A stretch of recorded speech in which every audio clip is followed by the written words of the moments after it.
Hey everybody, welcome back to Ohio RC Innovations, and today we're going to be turning this kit into the Ohio RC Innovations FoamCub, built to be durable, light, and easy to build. Now, without further ado, let's get into the build video. Everything that you'll get in this kit includes a spec sheet with a packing list, a wooden wing spar, your hardware bag with your barbecue skewers, landing gear, Velcro, and more, as well as a sticker and a business card. And lastly, you'll get 4 sheets of foam with your wooden sheet with your landing gear mounts, your motor mount, and your battery tray. For this section of the video, we're going to start with the fuselage. First, you're going to need your main fuselage. Then you're going to need your rear fuselage parts. This consists of 2 side panels and 1 main panel that lines up with this.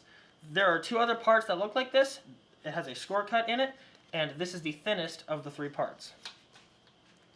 You're also going to need these landing gear doublers. There are 4 of these. These are going to hold your landing gear in place. Next, you're going to need your rear former for the fuselage. It's going to sit in there like that, and that will be the rear one.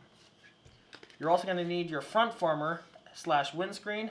This here is going to be your windscreen in the front, and then this is going to fold down as your former. You're going to need this wood part from your wood sheet. You just need to pop it out. That's going to be for the hatch. This is the hatch liner. This is going to go inside the hatch to hold it in place. And then lastly, you're going to need your wing mounts. These are going to go inside here, just like so, and hold your wing. You're also going to need tape, a right angle, an extra hot glue stick, as well as your hot glue gun, and then a sharp X-Acto knife.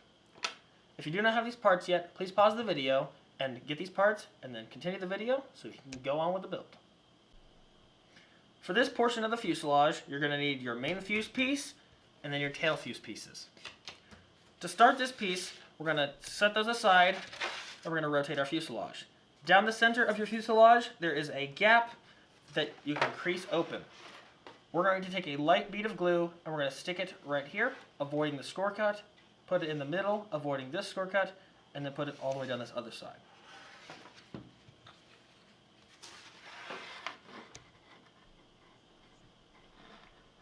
Put a nice easy bead of glue, keep it about a couple millimeters from those score cuts as not to get it in those score cuts. Once you have that glue in there, press that wing nice and flat against the table. And if you have some, take a scrap piece of foam, tear it off of your sheet, and just use that to wipe the excess glue that squirts out.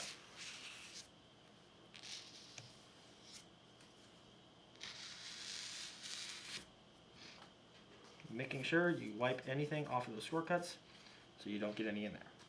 Let this dry for about a minute before continuing to the next part. After you let this dry for about a minute, you're going to need to set that aside and get your tail parts here. Then you're going to rotate this towards yourself just like so. You're going to take your X-Acto knife and you're going to cut off any little burrs that might be on the back of the foam. There will be a little bit from the laser cutting. They're going to look just like these little gaps. If they're sticking out, just trim them down. The sides don't matter unless you want your aesthetic to look good. It will still fly just fine.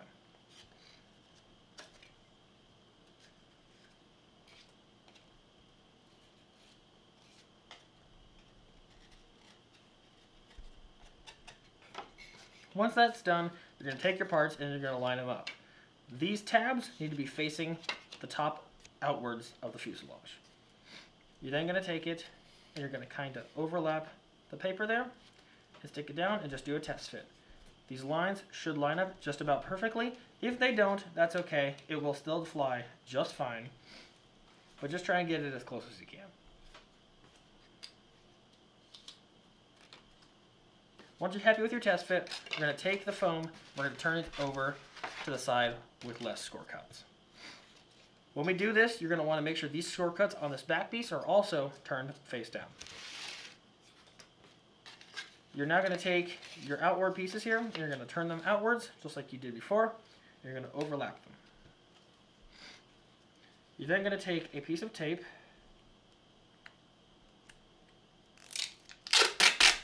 just like so. And you're going to cut it a piece that fits right across that seam. Doesn't matter if it comes off the edge or not, you can always trim it down.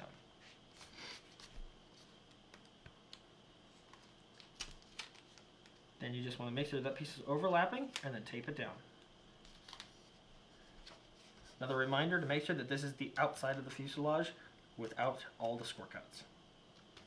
You're now going to trim your piece of tape down a little bit if it sits off the edge, and you're going to do this same process for your other sides. The tape piece does not have to be super long, it doesn't have to be perfect, it just needs to hold it in place.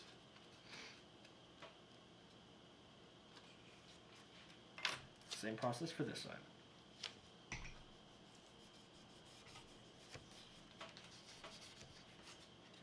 You're then going to take another piece of tape for the middle piece.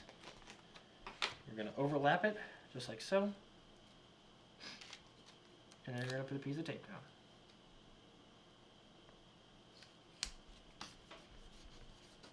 If it's not perfectly smooth, that's completely okay. Now what we're going to do, we're going to take this piece and turn it full 180 to the score cuts being upwards. You're now going to bend these back and see the gaps here, here, and here. Tape aside. And now what you're going to do is you're going to take your hot glue and you're going to put a bead right inside of this seam here, and then the middle of this seam here. Keep it about 1 millimeter away from those score cuts though, so that way we can still remove those at the proper time. I would highly suggest doing one at a time and letting each one dry individually to make sure that you overlap it perfectly. Use a scrap piece of foam to wipe the glue. Now that you've let these two pieces dry, we're going to take this middle piece and we're going to crack it open. We're then going to take some hot glue and we're going to put it right down the middle of that opening, keeping it about 1 millimeter away from each of those score cuts so we can still open those. Put a good generous bead of glue in there. Then we're going to fold that back up, put it flush on the table, and using a scrap piece of foam, yet again, you're going to wipe it away. Make sure if you got any on that score cut, you just wipe it off. At this point, once you wipe it, it should be dry enough on the outside that it doesn't burn you. Now once you have all these sections glued shut and they're all folded up and dried, we're going to move our attention to the score cuts. So what you're going to do is you're going to take your X-Acto knife and you're going to run it through each of these score cuts all the way along here and all the way along this other side here as well. And then you're also going to cut out this little patch. So let's do that now. Should be 2 little tabs. You just cut there and then you pop it out. You then have this little piece. Keep this. This is not scrap foam. You're going to need this later on. So now we're going to take our knife and we're going to do all these score cuts. Just barely let it run through. Do not cut to the other side of the paper. You want to keep it a nice and light cut, as not to cut through this side of the paper. Only cut to the little pieces of foam in there. Just let it glide through with the weight of your hand. Try your very best not to put any pressure on it. This will help the paper and foam release from the inside foam.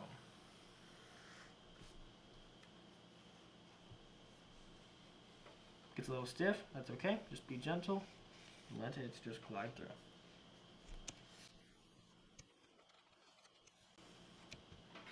Now once we do that, we're going to flip it over. We're going to check the back side to make sure we didn't cut through it all.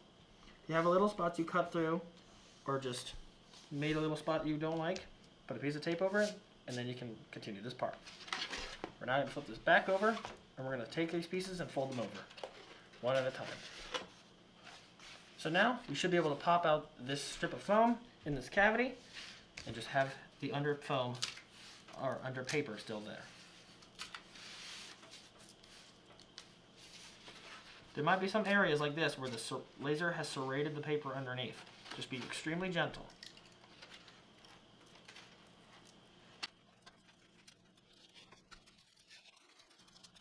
That first cavity is removed. Look at this foam here, or the paper, and see if there's any little foam chunks left. If there is, you just take your knife and run it sideways across those foam chunks until they're all removed.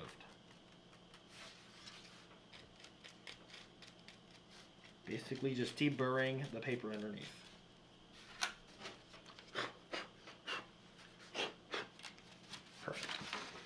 we're going to turn this over and repeat the same process on this other side.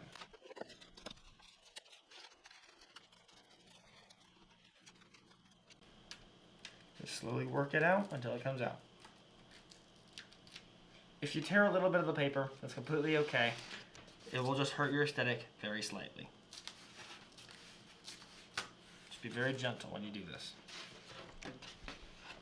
Now here there's a little cut on the paper there, and a little rip in the paper up here, and a little rip in the paper back there. That's completely okay. Don't worry about that. We're going to glue all that down here in just a minute. I'm going to flip this piece over, and now that we're looking at the top side here, we're going to take it and we're going to fold it up, just like so. It should fit perfectly just like this. You're going to want to make sure that this bottom of this foam is sitting on that paper on the inside, and the side of this foam is touching the side of this bottom plate, just like so. If you can see right here, you just take it and you fold the side plate up to the bottom plate there, and it should align itself perfectly with this being inside of the side plates. Now that that test fit is done, we're going to take this piece of paper up here as well, from this bar and forward. We're going to take that piece of paper and remove that entirely. We're then going to take our hand, just like this, and we're going to drag it along that foam, just like so here, just weakening it as we go. And then once we do that, we're going to take it, drag it along it as we bend it up. So we're just going to very gently give it a little curve. Do this very gently so that way the paper on the outside does not crease. It won't hurt the plane's flight characteristics, it will just hurt your aesthetic. I'm going to fold this up. And you're going to want to make sure that this piece here just lines up like so. Just like that. Now that that part up there is prepared and these score cuts are prepared, we're ready for glue. We're also going to need these parts right here, your doublers, and we're going to glue these in at the top and sides and everything right there. So for these starter doublers here, we're going to take these, open these up, and glue 2 of them together. You should have 2 double thick doublers then. These 2 go together just like that, and these 2 go together just like that.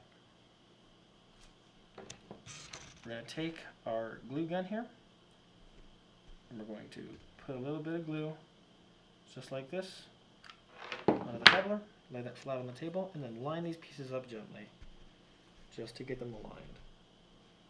Once you're good with that, push down a little bit and get those pieces adhered nicely.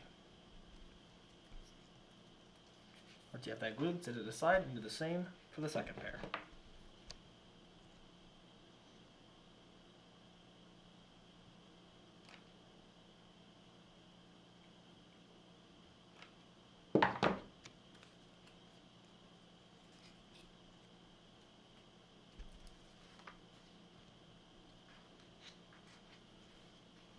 If you have any glue squirting at the sides, that's completely okay. Just wipe it away with a scrap piece of foam. And if you have any sharp parts, just use your X-Acto knife and rub it across it there quick, and then wipe it off.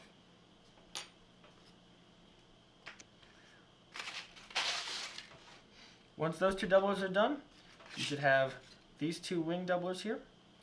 These are going to fit with these holes right here, lining up with the back hole on the rear of the wing mount.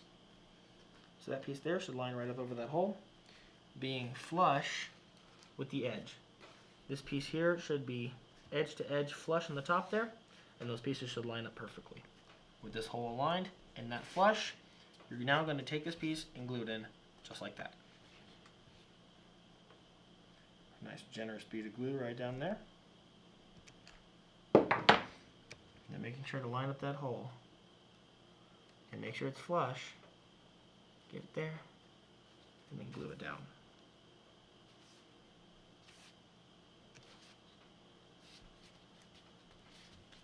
If this piece is creased, don't worry, that's completely okay.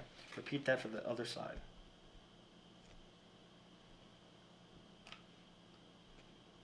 A little bit more glue. Lining this hole up yet again. We're going to take that, and we're just going to line it up flush. The same as that side, and then you're going to push it down. You're going to let those dry. You're also going to take this liner for your hatch, and on your hatch here, you were going to see 3 little lines here. One at the top, one at the side, and one at the bottom. This piece here is going to fit right inside of those lines, just like so, and you're going to glue it just like that. So what we're going to do is we're going to take a little bit of glue, and right on the inside of those lines, trace a little bit of glue, just like so.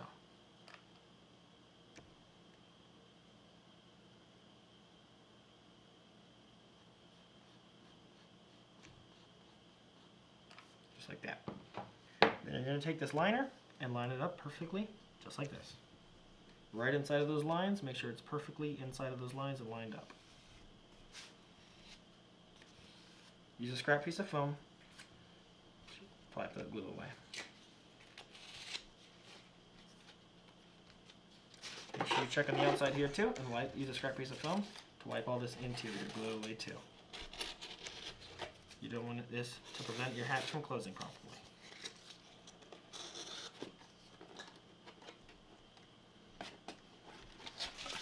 Once you have these pieces and your liner in there, we're going to take our gear pieces here, and you're going to see we have 3 lines here. We have a long line at the top of that mount, on the side a shorter line, and at the bottom a shorter line.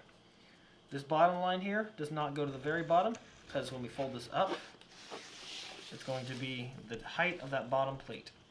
This former here is going to sit right inside of those lines, lining just like so, right over this cut line here.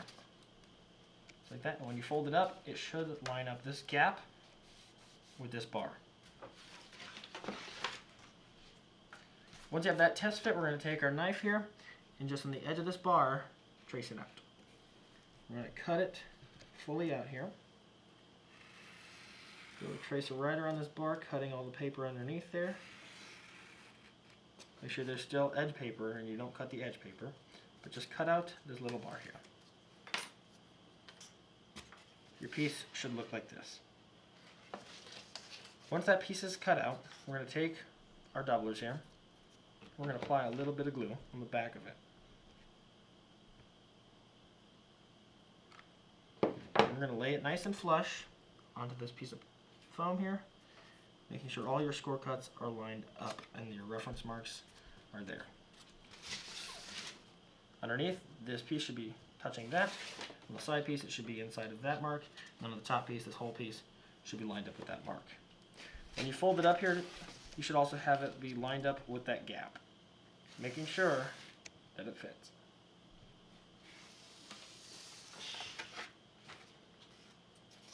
We're then going to take our other doubler here, and we're going to put a little bit of glue on it, just like so. Same as the other one, we're going to mirror that piece on the other side, again making sure our lines, score lines, reference marks line up. Just like so. Once it's there, push it down, and then also make sure that that piece aligns with that gap yet again, just like so. Once those pieces are all set and good just like that, you have your liner in, your 2 wing pieces in, and your doublers in, as well as everything here glued. We're now going to take this and we're going to start folding it up. First, what you want to do is you want to take a flathead screwdriver and you want to put right in these creases here and just press it into those, making a little line. You're going to also want to crease just a little bit of a score right on top of these wing doublers. Like that. You're then going to fold these pieces up, just like so, just giving it a little crease.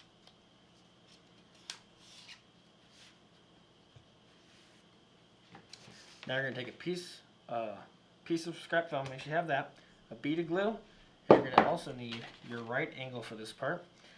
And what you're going to do is you're going to take your bead of glue and put a bead right here where the foam and paper meet there. And this little gap ends. There's a little triangle here that kind of tapers down in there. Once this paper starts to fully connect to both sides, you start a piece of glue here and run it all the way to the beginning of this gap. We're going to start on this side. Bring a nice generous bead of glue in here, just like so. I'm going to run it all the way to the beginning of that gap, And then we're also going to put a little bead of glue right on the bottom of this form. Doubler. We're also going to fold this piece up just like so here, and everything should line up just like so, making sure this plate is against the side plate and it's inside of it. You're then going to take your right angle here, put it right against the outside, and make sure that sits at about a perfect 90 degrees until that dries. Hold it for about a minute. Once you let this side piece dry at a 90-degree angle and it's completely dry and secure, you're going to do the same thing for this side. Putting a bead of glue from here all the way to the beginning of this opening, right there, as well as on the bottom of that doubler. Again, put a nice generous bead of glue from there all the way to the beginning of that, and then put a little bit on the bottom there of that doubler. Move it out of the way so that you don't stick it down on the table, and then fold it up just like so, and then hold your 90-degree angle to the other side of it, and make sure it dries nicely for about 1 to 2 minutes. Now that you have these side pieces glued up and nice and stiff, just like so, you're now going to put your attention to the front part here. As it dangles just like so, you're going to see these 2 grooves and then the paper on the back here over that cut on the bottom. What you're going to do is you're going to take this foam, you're going to put a nice bead of glue inside of this paper here, right inside of that seam, and you're going to take your foam here and sit this bottom piece here flush down to the paper with this foam inside butting up against the inside of the sidewall foam. It's going to look a little something just like so here. Put it up just like that. You can see this foam here is right butted up against that foam, and it's up inside of the side walls. This piece is then going to fold over just like that as well. And you need to make sure that when you do this, your paper back here is not crinkled up like that. You want this paper here to be completely smooth and flush, just like so, and then you want to fit it just like that and glue it tight. Once you test fit that and you're happy with it, what we're going to do here is going to take some glue, and we're going to do one side at a time.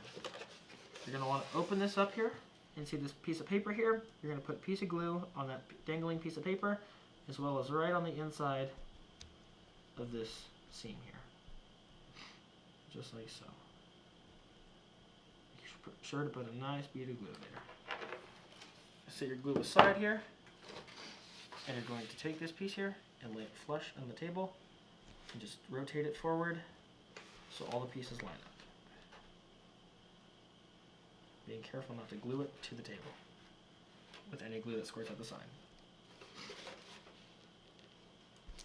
Again, make sure your paper in the back here, the dangling piece, is nice and smooth there, so that way it's all connected flush. You can rub your fingers across this just to make sure everything sticks down real good. You want to let this dry for just a couple seconds. It tacks pretty quickly.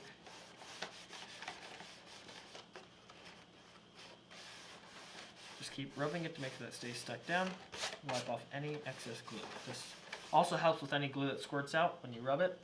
It'll just come right on out.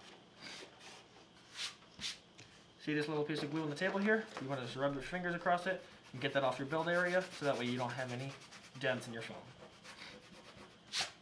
Wipe it off, and you're ready for the next side. You're going to want to now take a piece of glue, a bead of glue, and put it right inside of that seam, just like you did on the other side. Now see, that piece there just came off of that piece of paper. That's completely okay. Just continue to put a bead of glue in there, and just continue just like you did it on the other side.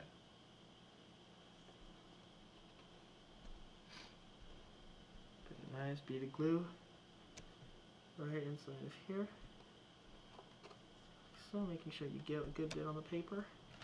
And this piece here, you can actually turn it upside down and glue this back piece down just like so. And then you can rotate this in and make sure it glues down nicely.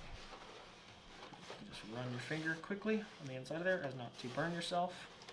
Be very gentle with hot glue. At all times, be very careful and mindful. Please do not burn yourself. That is the last thing that we would want you to do.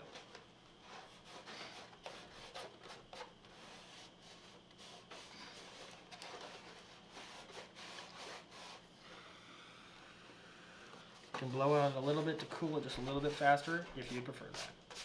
Let it dry for about a minute. If you ever have a piece that comes unglued or lifts back up, it's completely okay. Just put a little bead of glue in there again and tack it back down. After that front piece there is all glued nice and flush and looks exactly like this, you shouldn't have any pieces coming up or off, and all the foam should be nicely connected together. We're now going to turn our attention to the back of the airplane where it's splayed apart just like this. You're going to turn this plane upside down and you're going to lift up your middle piece just gently here. You're going to see there's a gap here where this paper lifts it from that foam. You're going to put a nice bead of glue right on the inside of that foam there and make sure that's all uniform and nice.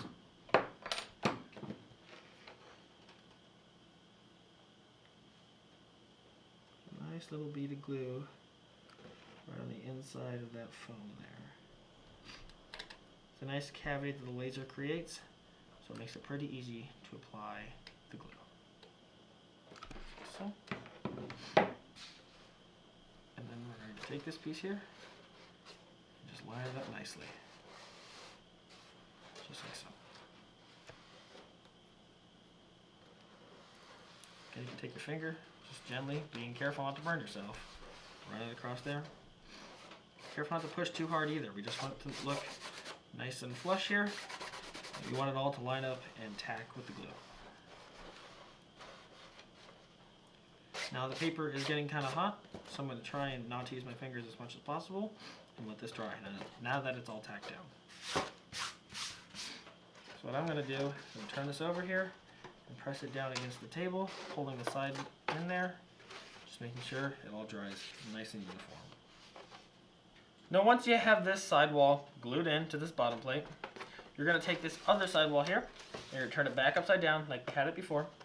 And you're going to again lift this piece up here and separate it just a little bit from this side plate.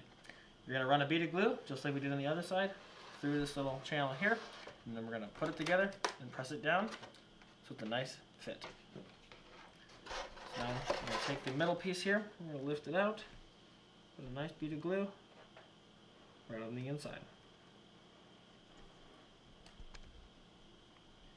Sure it's a nice generous bead of glue so it actually touches the paper and holds it tight. There's not enough glue in one area, put a little bit more there before you glue it down. Then I'm going to take this piece here, push all these pieces together here, edge to edge, and glue it just like so.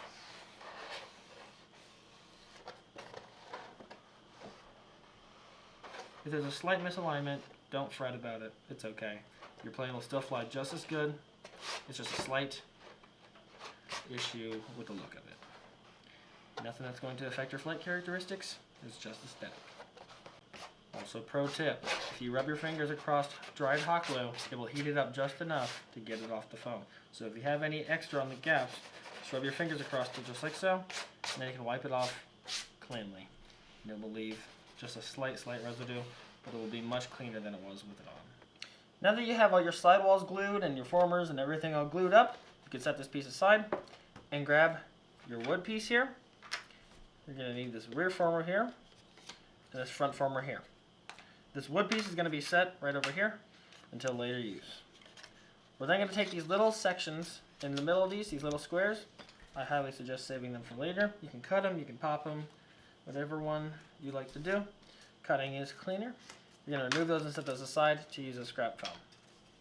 We're going to set this front former aside and only use this rear former for this moment. We're going to then take this rear former and stick it right in here, aligning with the creases on the sides of the fuse. Inside of this fuselage here, there's going to be a front crease right in the middle of the fuse, and then there's going to be a rear crease right behind that crease. So if you can see in there, there's a rear crease in there, just like so, and then a front crease. You're going to want this rear crease to use as your reference for this piece. You're going to take this former here, and you're going to align it up with these gaps here on each side of it, tucked underneath the wing doublers. This is going to sit right behind the crease, lined up flush and parallel to it.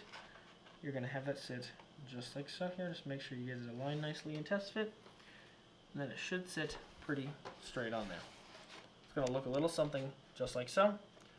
Right behind this crease here, the rear crease, sitting right behind it, that should look just like that. Now once you're ready to glue, you need to pop this piece out again, and you're going to take some glue, and you're going to put it inside of this little notch, and then all around the side, the bottom, this side, and then this little notch here as well. Now to insert this back in without making a mess, you're going to turn it sideways, inserting it in like so, and then once you get here, you rotate it into place. Make sure you splay the fuselage apart just a little bit, lining up the crease, making sure that this piece is just sitting right behind that crease. And once you get it all lined up well, and flush and parallel and everything, you're going to push it together just like so. You're going to hold this for about a minute. This is very important to make sure your fuselage stays nice and strong. Now that you have your former glued in just like so, and it's nice and tight, you're going to turn this plane around to the front end, and we're going to focus on this front former. This is going to have 3 sections. There's going to be a small rectangular section, a bigger square section, and then the bottom rectangular section with the hole in the middle. You're going to take this piece, and you're going to fit it right inside of here, lining it up with this front crease. There's a very front crease up here, right where the fuselage shifts from flush to the angle. There's going to be a crease right there in that corner. And we'll line this up with that crease there. It's going to be quite a tight fit. That's what we want. That helps hold the fuselage apart and parallel in perfectly 90 degrees. You're also going to want to make sure this former sits flush to that line, parallel to that line, and then right behind the crease. Right there. You want to make sure it's right behind that crease line, so that way it folds up nicely. Now that that's in there and we test fitted it, we can fold this piece back here, just like so.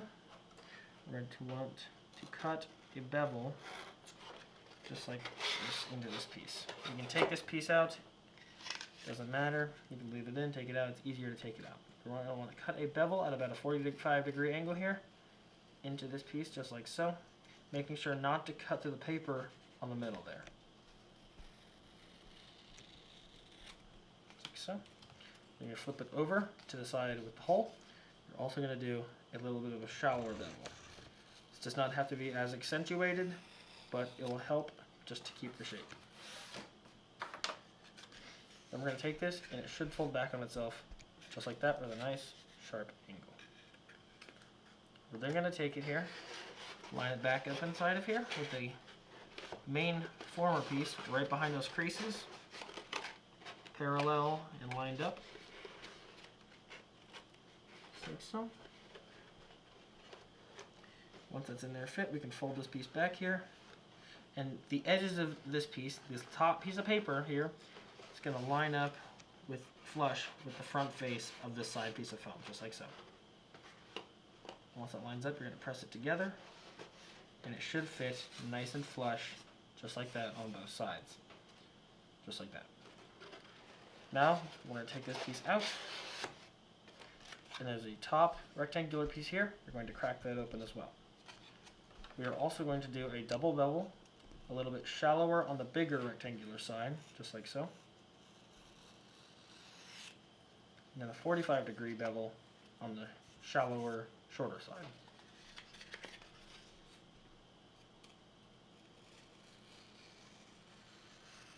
Again, making sure you don't cut through the center paper.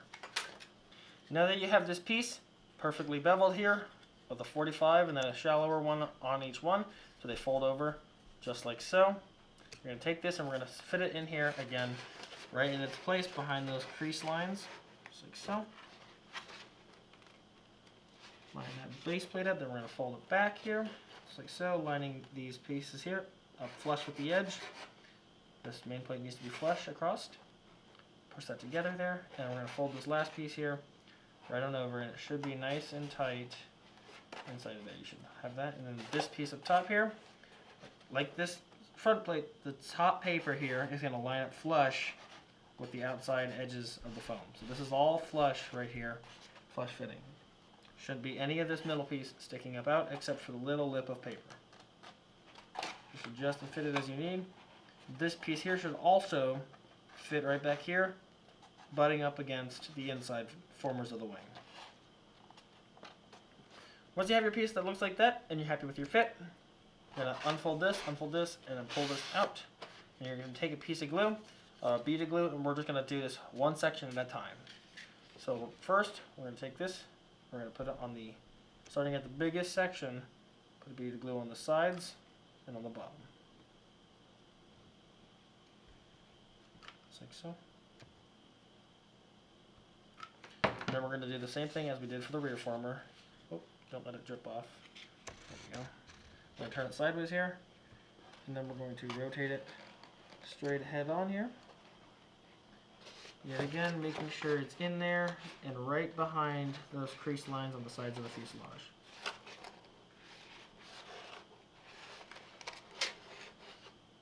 Like so. Make sure this piece is all free and out and not in the way. Make sure it's fully down against the bottom of the fuselage here, and then also against the sides and right behind those creases. Then you're going to want to push this together, let it dry for just a few seconds. It doesn't take long to tack it. Right, once that's dry just a little bit, we're going to take this piece, fold it out here. We're going to put a little bit of glue right inside of this first 45-degree angle in the back here. We're also going to take it and put a little bit of glue right on each side of this secondary piece. Like so. Don't glue the third piece yet.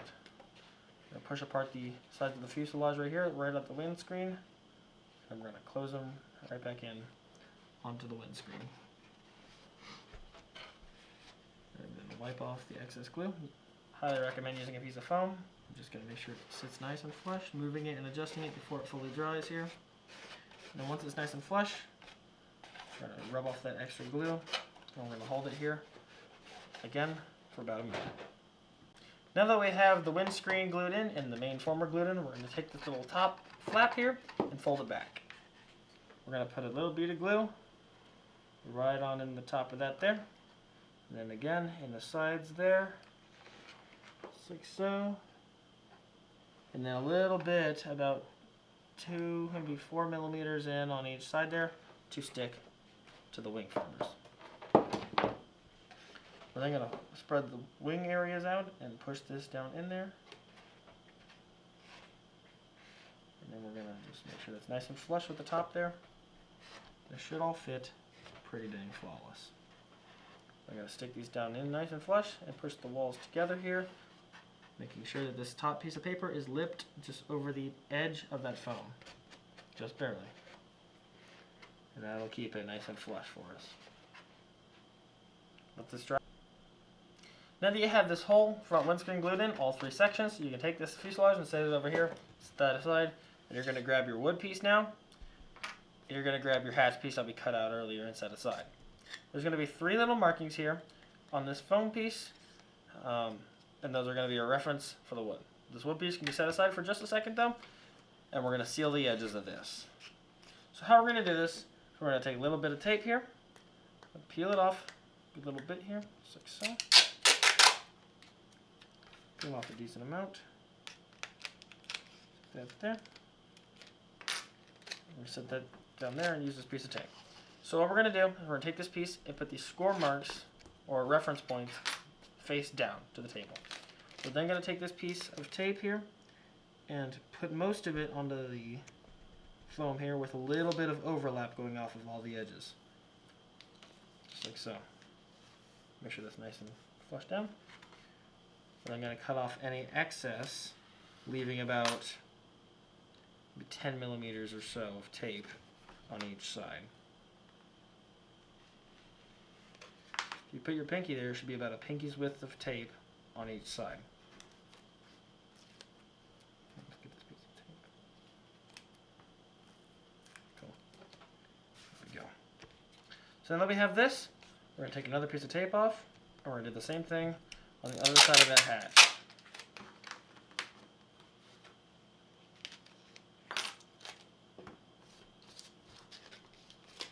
Oh, make sure that tape doesn't fold over yet.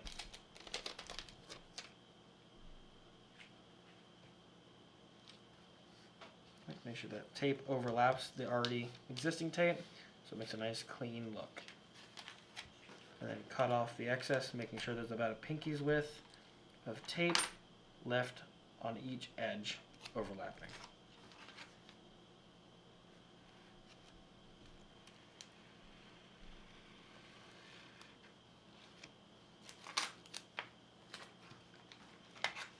Then I'm going to turn this piece over just like so, so the sticky part of the tape is on the bottom and facing up.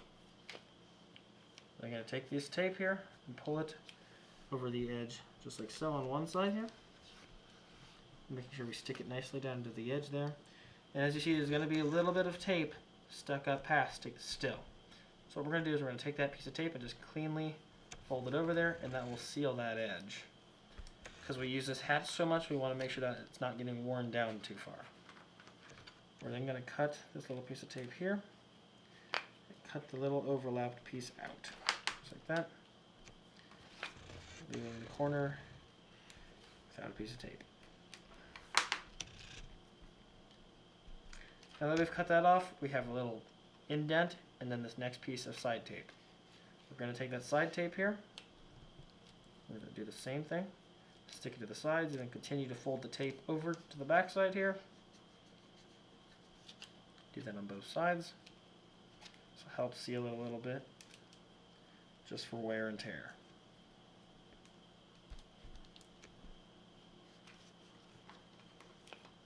We're going to do the same thing here. We're going to trim these little corners out where the tape is overlapping now. Just like that. Pull that off. Then we're going to take this last piece and do the same process. We're going to just rotate that piece up, just like so. And then continue to rotate it on top of the piece of foam. Just like so. If you would like to, you could take your hot glue gun and kind of put it on top of the tape into the seam. That will help seal it down even better so it doesn't stick up. Don't apply any glue, just use the heat of your tip of your glue gun to press that tape down, help it stick.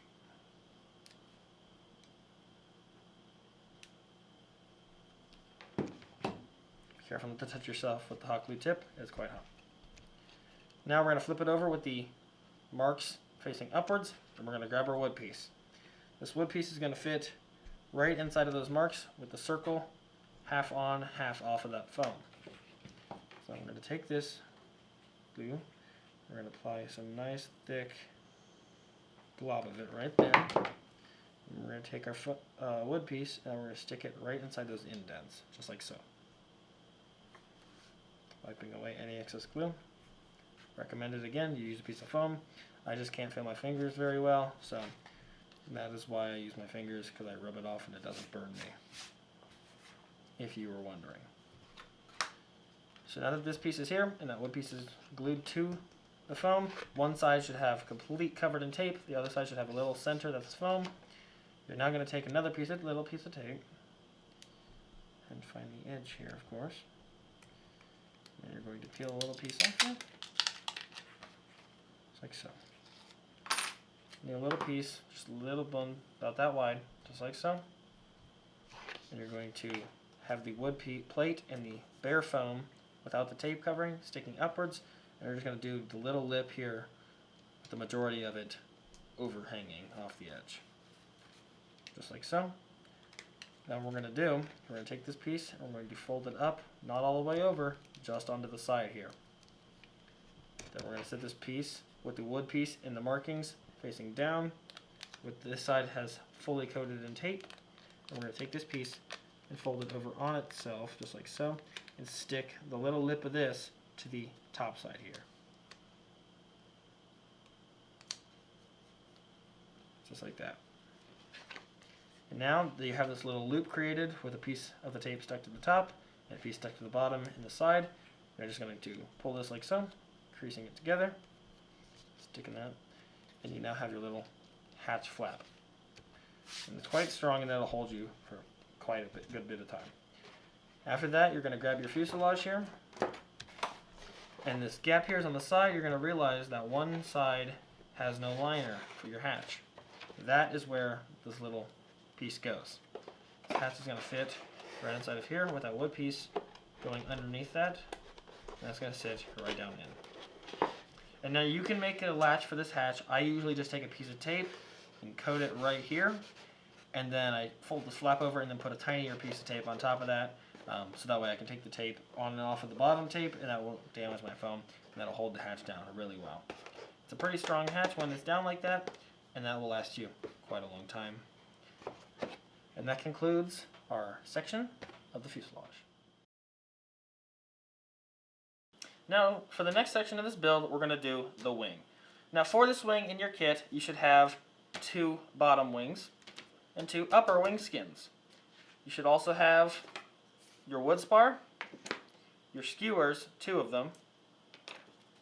You're going to be 2 main spars, and then you're going to have 2 rear spars, or wing spacers. All of these parts should be mirrored identically. So the 2 upper wing skins will be mirrored, and your 2 outer wing skins, or your under wing skins, will be mirrored as well. There's only 1 wing spar, but all these pieces over here will also be mirrored, and then so will your rear ones. Pause the video if you haven't already, and find your parts to make sure you have them all. And once you have them all, press play, and we can continue the video. Now, to begin assembly of this wing portion of the video, we're going to take our lower wing skin and our upper wing skin, all 4 of them. I'm only going to show 2 because you do the same thing for the other 2 because they are mirrored. But you're going to take this lower wing skin, there's a little crease down the middle here, you're going to open that up and put a nice bead of glue in there, and then you're going to let that sit flush on the table. On this upper wing skin, what you're going to do is put a bead of glue from here right to this line here, because right here is where that surface starts. Where it's fully cut through, as you can see here, there's a fully cut through line there. Put glue starting from that line across. Do not put glue inside of that fully cut through line. Those are 2 separate surfaces for your flap and your aileron, and those need to be separated. So now we're going to take our glue, and we're going to start in the bottom half. Crack it open just like so. Nice generous bead of glue in there. We're going to let that sit flush on the table, just like so. We're going to take a scrap piece of foam, again, and wipe the glue that's squirted at the top. Also, make sure you move it away so that way you don't accidentally stick it to the table. Let this dry for just a few seconds, up to a minute. It really depends on the heat of your glue, how long you let it dry. If your glue is at a lower temperature, let it dry a little bit less. If it's at a higher temperature, you want to let it sit just a little bit longer to get a really nice bond. I'm going to set this on here for a weight, and then we're going to move over to the upper wing skin section. For this one here, we're going to crack it open just the same way here. We're going to take the glue and put a nice bead of glue in this crevice from the bottom here all the way up past the first line and stopping at that open gap right there. Stopping right here, going all the way across that section. We're going to do the same thing, letting it sit flush on the table, using a scrap piece of foam. Go across it, like so, making sure not to get any on the surfaces. You want to let both of these dry for about a minute. You also want to mirror this gluing pattern onto the other parts. So on the other part of the top wing here, you're going to do the same thing. And on the lower wing skin, mirrored, you're going to do the same thing down here as well. Now that you have glued all the seams of your upper and lower wing skins, we're going to grab all these and we're going to set them aside for just a second here. And we're going to move our attention to our 4 foam wing spars. You're going to have 2 of them that taper down into 2 points, just like so. And they're flush and dull on one end.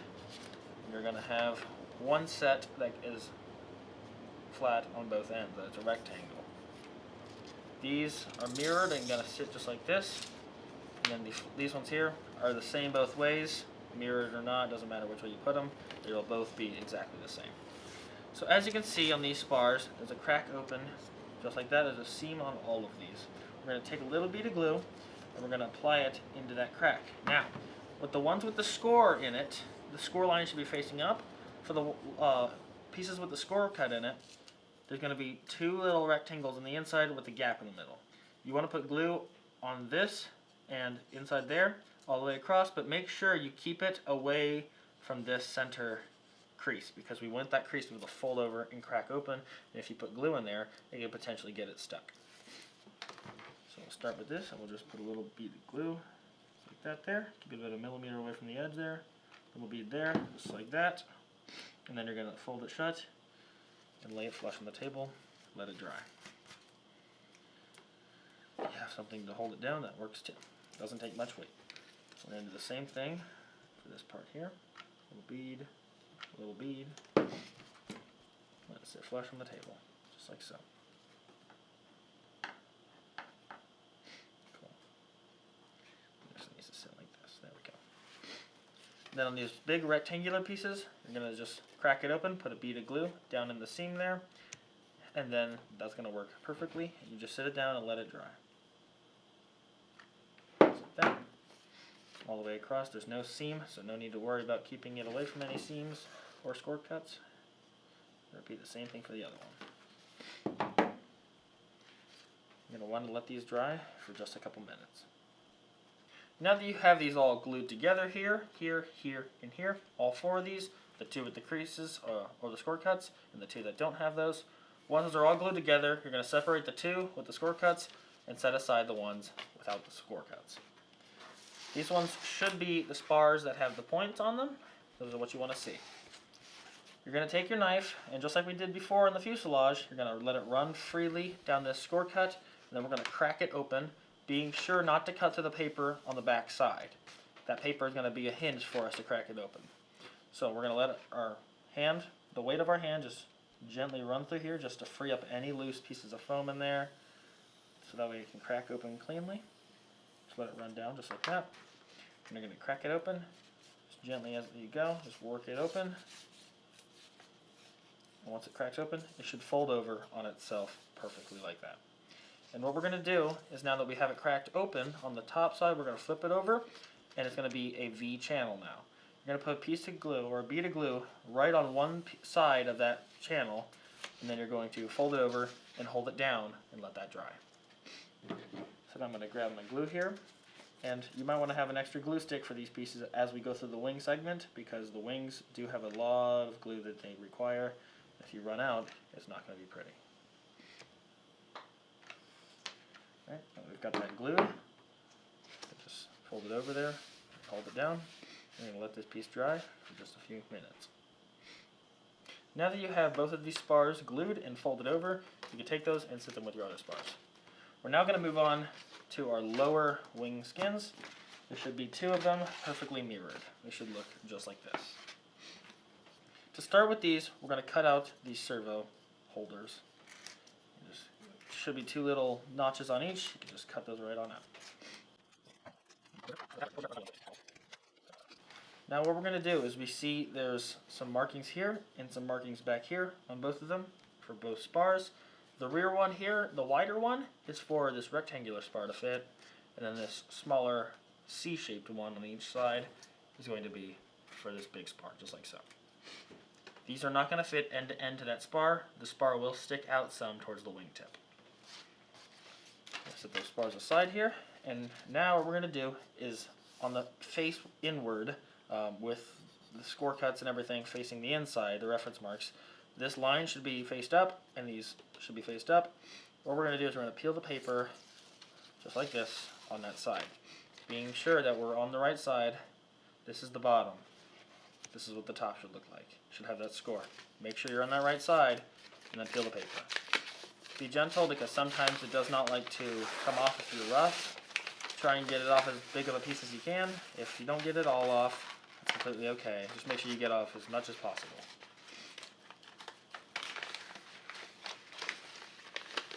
You also want to make sure that your score cuts here are still there and you can still see them, or your reference marks, so you can still see them on the foam underneath, because sometimes you cannot. You should still be able to just fine though. Now that we have the paper off of both of our wings here, our bottom skins, we're going to take these and set these aside. We're going to bring in our top wing skins. You're going to see on here, there's the surfaces, and then there's going to be a little rectangular box traced out with a score mark. Then it's going to be the big rectangular piece up here, up on the top. What we're going to do is, right where this score cut is, here, to this side of it, on the big section of the wing, we're going to remove all of this paper here too, and all of this paper here on this side as well. So everywhere that this score mark is, forward of that, we're going to take all that paper, and everything here in the back, we're going to leave all of this paper here. This will keep strength around the control surfaces, so we have good control in flight. Make sure you do the same for both, and peel off as much as you can. Now that you have the paper peeled off of the top skins of the wing and the bottom skins of the wing, what we're going to do is we're going to take our top skins here, and we're going to set them aside.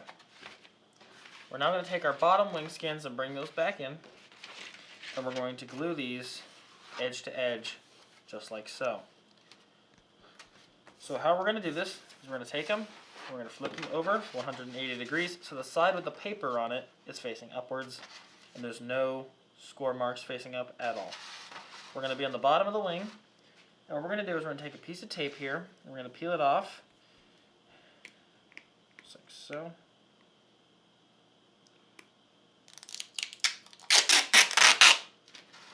And we're going to cut it like so. Make sure it's nice and long so it can connect the wings. And then we're going to take this wing here and line it up edge to edge with this wing.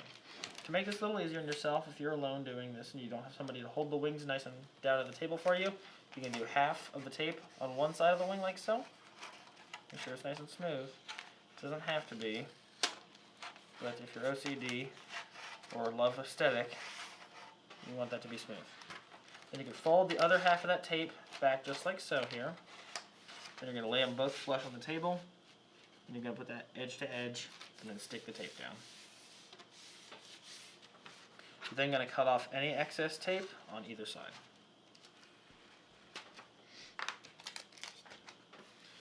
Now after taping the bottoms, we're going to flip it back over 180 degrees, and we're going to apply a nice bead of glue down this center seam. You want it to be cracked open just like that, and put a nice generous bead of glue right down the center seam.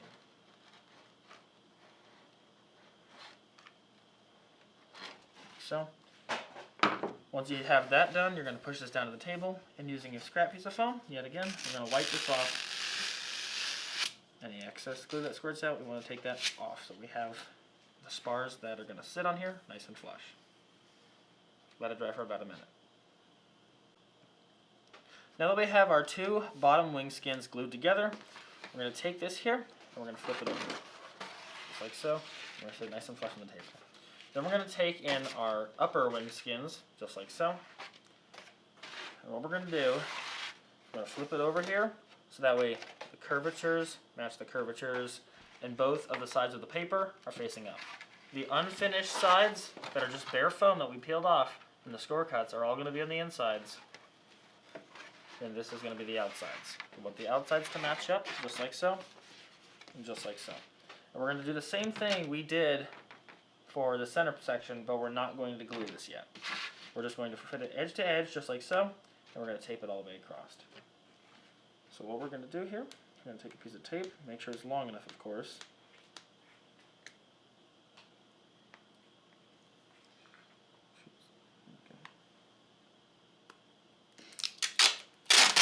This long piece of tape, make sure it's slightly longer than the piece so you have extra just in case. Trim it like so. Now we're going to pull this wing piece back here and put the tape halfway on to that wing section. Just like so. We're then going to smooth it out. Like so. We're going to fold it. We're actually going to take this extra piece off the edge here so it's flush. And then we're going to fold that piece of tape back like we did on the middle piece, just like so. And we're going to push it nice and flush against the table, nice and flat. We're then going to line the wing up here, edge to edge, making sure that these center creases here line up, and making sure that this center line lines up with the edge of the wing. Once you're happy with the fit, we need to then fold it over, making sure everything's nice and flush and flat, and everything's nice and smooth. And we're just going to do that, like so. Now that you got that tape put down and smoothed out all the way across, you're going to see that you have your little fork up here that splits apart at the top. And if you have tape that got between that, you're going to want to take this knife, you're going to trim that down along the curves until the wings foam meet. So you have a little triangle you take out of there. so that way you have no tape connecting this here at all. The only places the tape should be connecting is right where the wings meet up edge to edge. And I'm going to slide this wing down here, like so, and we're going to repeat the same process to the other side. Make sure that we have the paper side face up and the unfinished foam side face down, making sure all the score cuts and everything are face down. I'm going to want to line this piece up here, just like so. You're going to want to line up the creases that show through and line up the edge of that wing with the edge of that bottom section there. And I'm going to get another piece of tape, just like so. Make sure it's a little bit longer there. And we're going to cut it, just like so. Alright. You're then going to slide this wing section back like we did before. We're going to put this piece of tape half on, half off, just like we did before. Then going to smooth it out like that. The same thing on the other side, make sure it's got good adhesion.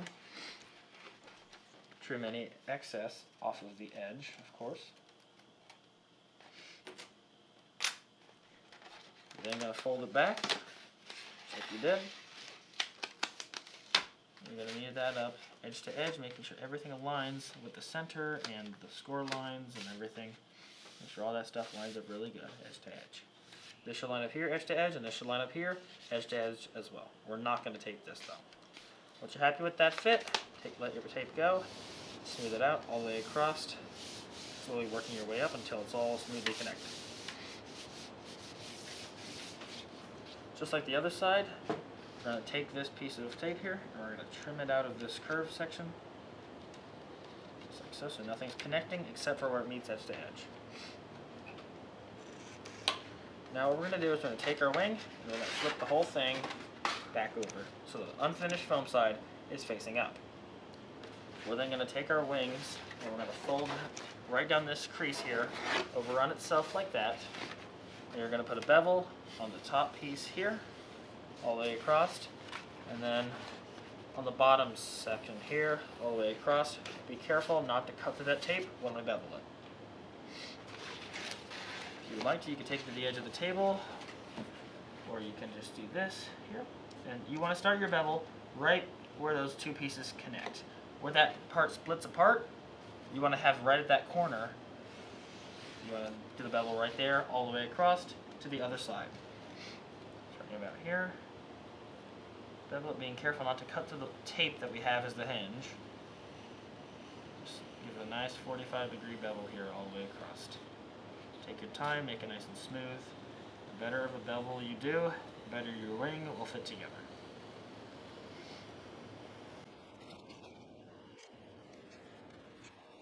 Right there. Now that we have that bevel done on that side, I'm going to flip the wing over, just like so here.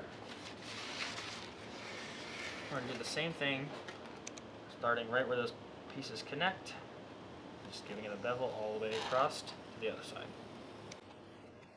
If you cut the tape underneath, what will happen is that part of the foam will kind of like push itself out as we fold the wing over, and it'll be very noticeable.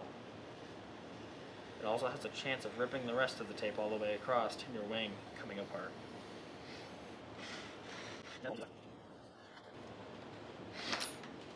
now going to flip our wing and unfold it here, just like so. That way it's facing with the bare foam facing up. There's no paper on this side. This has all the creases and everything.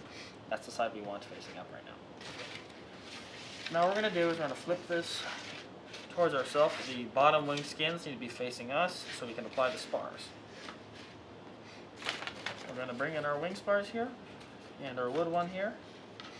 And then we're going to take these flat ones that are just rectangles, and you're going to see those big score marks there, reference marks there.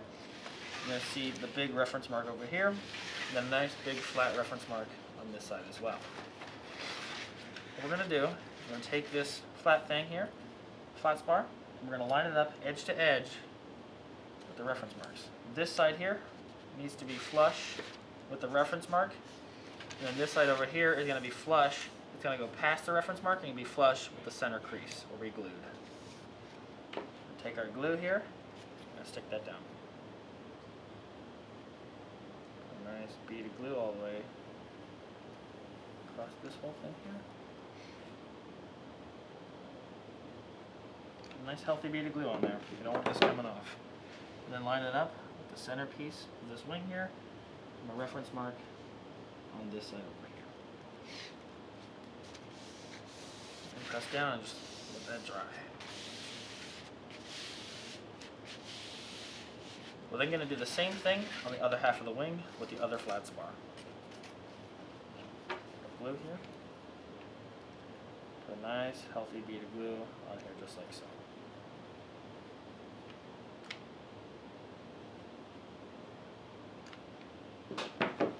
We're then going to take this here and push it, butt it up against that spar there, and then line it up with the reference mark on this side of the wing.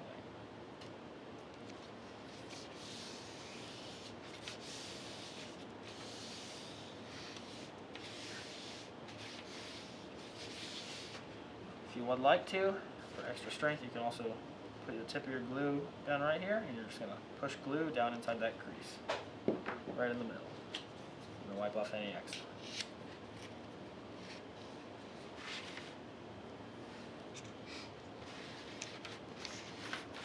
Now what we're going to do is we're going to take our other spars, these ones with the points on them, and we're going to line these up here with these C-shaped marks up top.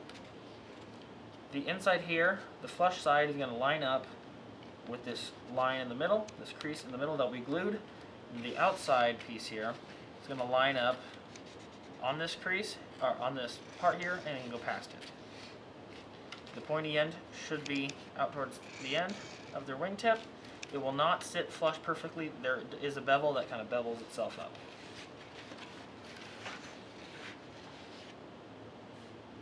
After we have that nice and fit and we're happy with that, we're going to take our piece and put a nice bead of glue on the side here with the paper crease, with the paper hinge. There's one side that looks like this. This is the side that was open. You want to do it on the side that has that paper hinge there. It'll look a lot cleaner. That'll help it stay nice and stuck down. We're going to take our glue here and put a nice hefty bead of glue on there, just like so. Make sure you have an extra glue stick in case you run out. Put a good thick bead of glue on there. You do not have to put it on this piece on the end yet. We'll do that in just a second. Do not put glue on that bevel just yet. You're going to want to line it up, making sure that the spar fits in between the two lines that go this way. Make sure it's nice in between and parallel to those lines. Making sure that it sits nice and flush on the end over here. It's going to stick past just a little bit on that side. Now that you have this spar here, the front spar, and the two rear spars glued in, we're going to take our other front spar here. We're going to put a nice bead of glue on that side with the paper hinge. It's a lot cleaner on that side, and it'll allow it to have a really good adhesion. Put a nice bead of glue on this side just like so. Stopping right here where the angle begins on the tip. There's that angle there, you want to stop right at that corner. You're also going to put a little bit on the inside wall there on the thin piece to connect to the other spar. I'll line it up with this spar over here, making sure that this spar here lines up between those two markings. It's going to stick past them a little bit. That's what we want. We want it to stick past those two reference points, and it's going to just line up here. It's going to be inside of the C shape there, though. That'll help keep everything nice and aligned and keep everything nice and where it's supposed to be. Now that you have all your spars glued in and connected, your wing is still going to be floppy, just like so. What we're going to do is we're going to take these corner angles now, and we're going to put a nice bead of glue underneath those angles. Then we're going to stick it down and hold the piece of foam on the wingtip upwards to shape and form to that curvature. We're going to do this on both sides. This will provide an up scoop on the bottom of the wingtip, allowing it to fit. So we're going to take a nice bead of glue here, pull the wingtip down a little bit, put a nice bead underneath that corner there. We're then going to push this down and pull the wingtip up a little bit. You can rest your hand underneath the wingtip. We can just push that corner down. Then we're going to let that dry. We're also going to repeat this process for the other wingtip. Now that we have this wingtip glued onto that spar, we're going to rotate it and do the same process on the other side. We're going to take this angle piece and we're going to lift this wing up from it and put a bead of glue underneath the angle. We're then going to put our hand underneath the wingtip here and push that piece down, making sure we don't burn ourselves. And we're going to let that dry for about a minute. Now that we have both of our wingtips glued, we're going to take our wooden spar that comes in the package. We're going to take it and it's going to fit on the front of these front spars. We're going to glue just like this. We're only going to glue one side at a time.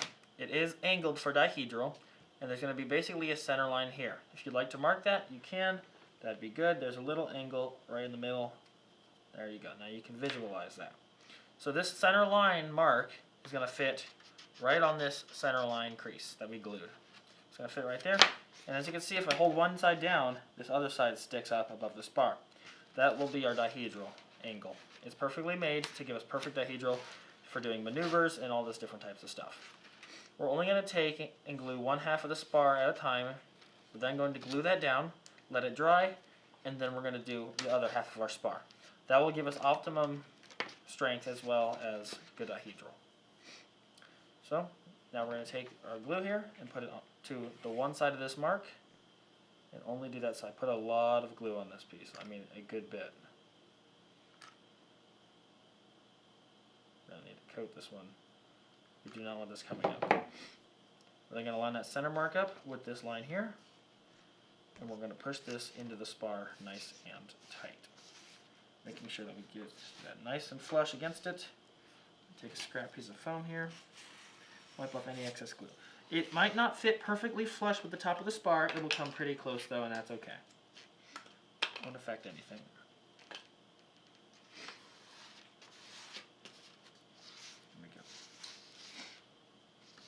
Push it down nice so it's almost flush with the top and it's nice and glued to the sides. Just like so. Let this dry for about a minute. And then once you get that dry, you're going to put a nice bead of glue right on the front edge here at the base where it connects to the base plate of the foam for extra strength.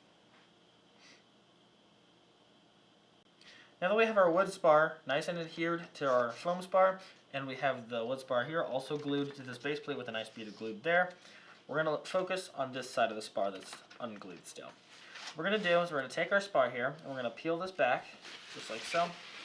We're going to peel it back and put a nice bead of glue on the back side of this spar. And also you're going to put a nice bead of glue right here in the corner where this bottom plate of foam and this foam spar meet, right in that corner. So that way when we push it down, the bottom of this wood spar gets glued down as well. So now what we're going to do is we're going to put a nice bead of glue on the back of this wood spar. Nice thick bead of glue just like we did on the other side. Pull it back. Being careful not to peel the other side off, of course. Put it all the way up here and squeeze as much glue down in there as you can. As well as put a nice little bead of it on the corner there. Those pieces connect. We're then going to take this here, push it down, and then once it's down, push it up against that foam spar nicely, putting pressure on the base of it and the tip of it, and pushing it into the foam as well. This will allow for a good adhesion.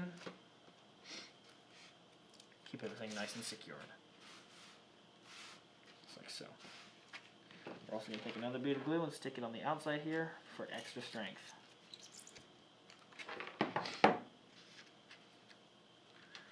We're going to let this dry for about a minute. Now that you have your wood spar glued in fully on both sides and it's nice and strong in there, you shouldn't have anything popping up.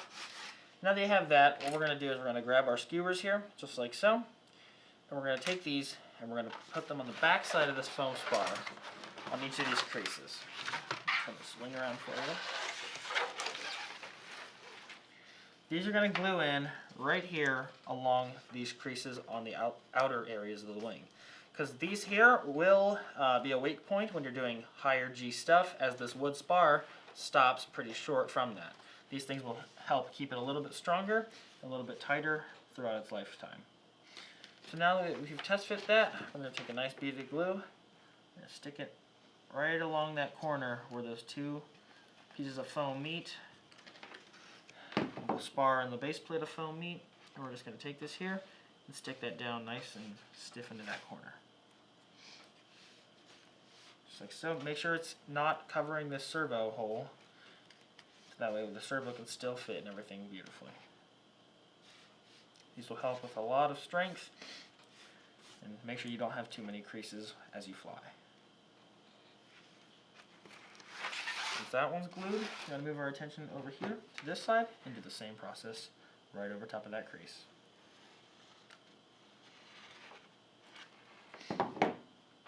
Push this piece right down into that corner nicely, just like so. Making sure it's nice and tight down in there and not covering that servo hole. Gonna hold this and let this dry for about a minute.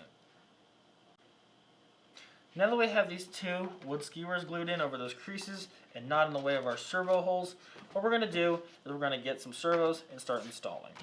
We're going to set this piece aside here, and you are going to need to get, we do not sell them, they do not come with the kit. You're going to have to buy these separately, but you're going to need 4 servos. The Musil 9-gram blue servos from Amazon are not too bad. They're a couple bucks, and they do work quite well. They're quite good quality compared to some other brands for how cheap they are. You're also going to need a battery, an ESC, and a servo centering tool. If you don't have a servo centering tool, you'll need to plug it in, these servos in, to your receiver and have it centered that way. There's many videos on YouTube you can search up that will teach you how to do that second method, but right now I'm going to teach you how to do your servo centering tool method. You're going to need your ESC here, and you're going to plug it in to the in port here. You're also going to plug in your battery. This is going to power your whole system. You're also going to have this Y lead. We're going to put that in the wing so we can set that aside for a second. We're now going to plug in our servos here. I'm going to plug in all 3 that I can into that port, just like so. And as you move this, they should all move pretty well. If they do not move, you might have a little bit of a problem here. So hold them all together, make sure they all move with the servo centering tool. In the middle, I have one here that's not moving. I'll troubleshoot that one in just a bit. Let's plug this other one in here and make sure this one's moving.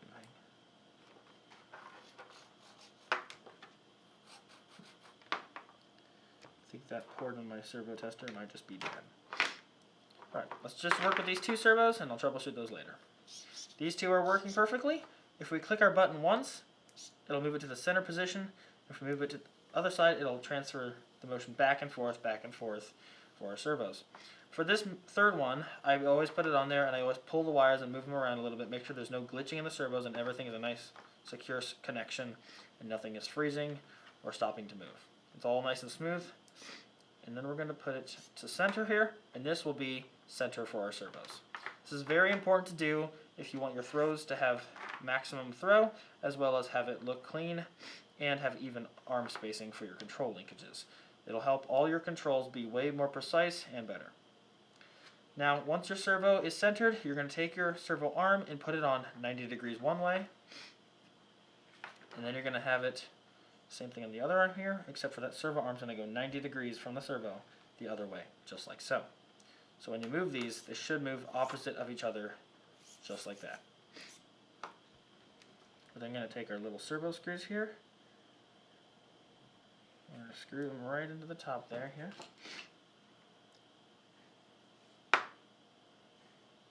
Here we'll tighten our arm down, make sure that it doesn't pop off in use.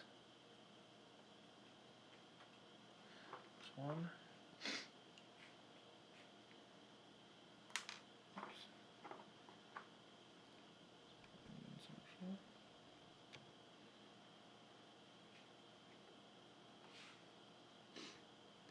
Awesome. Just like that. Those are in there, just like so. These will be your outer wing aileron servos. You can now unplug these ones here and plug in these 2. Should work, yep. All works there nicely. I'll plug the secondary one in here too. This one also works. My servo tester is just old. So now we're going to center these just like the rest. We're going to also make sure that they have no weird errors. So that's all good. There's no glitching or anything. We're now going to center that again and put our arms on 90 degrees opposite of each other, just like we did for those other servos. Just like so. Make sure they're opposite of each other. Make sure they look exactly like this. Make sure the center movement point are both lined up across from each other and that the arms are opposite. Otherwise, you might have some weird movement that you don't expect. And I'm going to screw these down in here just like so. Then we'll keep that arm on there.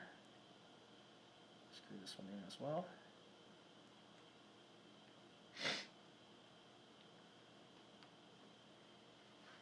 Now our servos are centered with the arms and are ready to be put inside of our plane's wing.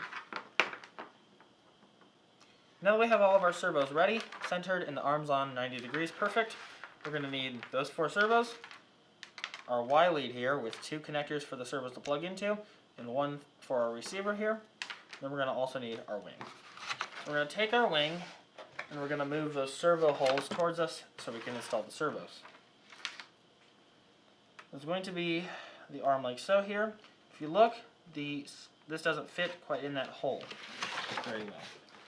This here is not fitting quite in that hole, so we need to rotate it here so the arm is facing down, and then that will fit perfectly in the hole just like that.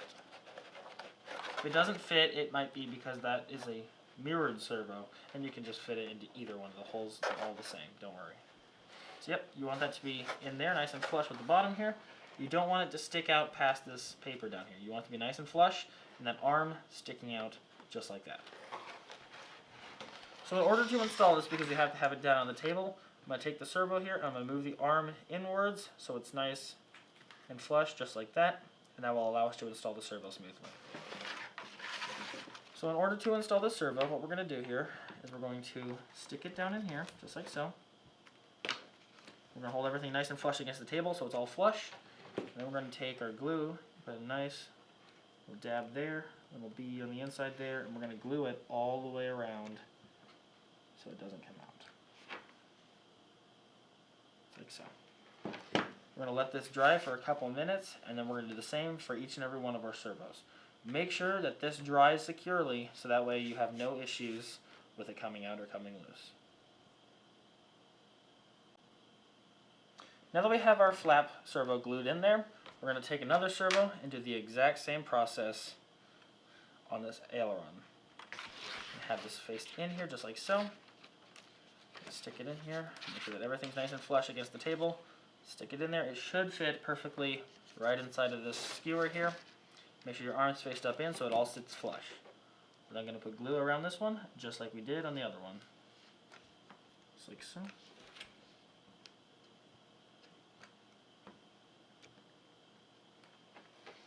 Once you have that glued in there, you're going to want to hold that and let that dry for about another few minutes.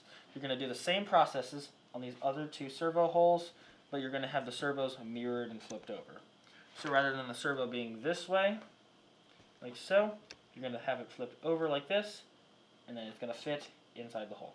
If it doesn't fit properly inside the hole, do not jam it, just move the servo around until it does. 2 of them should fit perfectly in this side, and 2 of them should fit perfectly in this side. Just repeat the same gluing steps with this, and then once all your servos are in, you're ready for the next step. Now that we have all 4 of our wing servos glued in, these 2 are mirrored to each other, and these 2 are mirrored as well. All the arms are facing outwards, so this servo is facing that way, these ones are facing this way, and they're all in properly. We're going to take our Y lead, and we're going to connect our ailerons together. The flaps here are not going to be connected together. They're going to be separate channels so that way they can be programmed as flaperons and as flaps. So what we're going to do here is we're going to take our Y lead, we're going to glue this servo into there, or connect it, and then we're going to connect this servo into this side. We're then going to proceed to take a little bit of glue here and put it right on that seam where that servo connects into the Y lead. This will help hold it in, and so it doesn't come out in flight, because once it's in the wing, it's very hard to get it undone. While that's drying, what we're going to do is we're going to take our knife here, we're going to cut a little square right in the middle here. Doesn't have to be pretty because it's going to be hidden inside the fuselage. A little square out there. And that is going to be where our wires sit through. You want to cut it right on that crease that goes through the wing, right dead center in the wing. After that, you're going to stick the wires through the wing then, and that's how you're going to connect everything. We're going to apply a little more glue onto the actual connector itself now here, and we're going to glue this into the wing. So, keeping it nice and below this back spar piece here, we're going to make sure the wires sit in between these two things and don't pop out like that. And same thing for this side over here.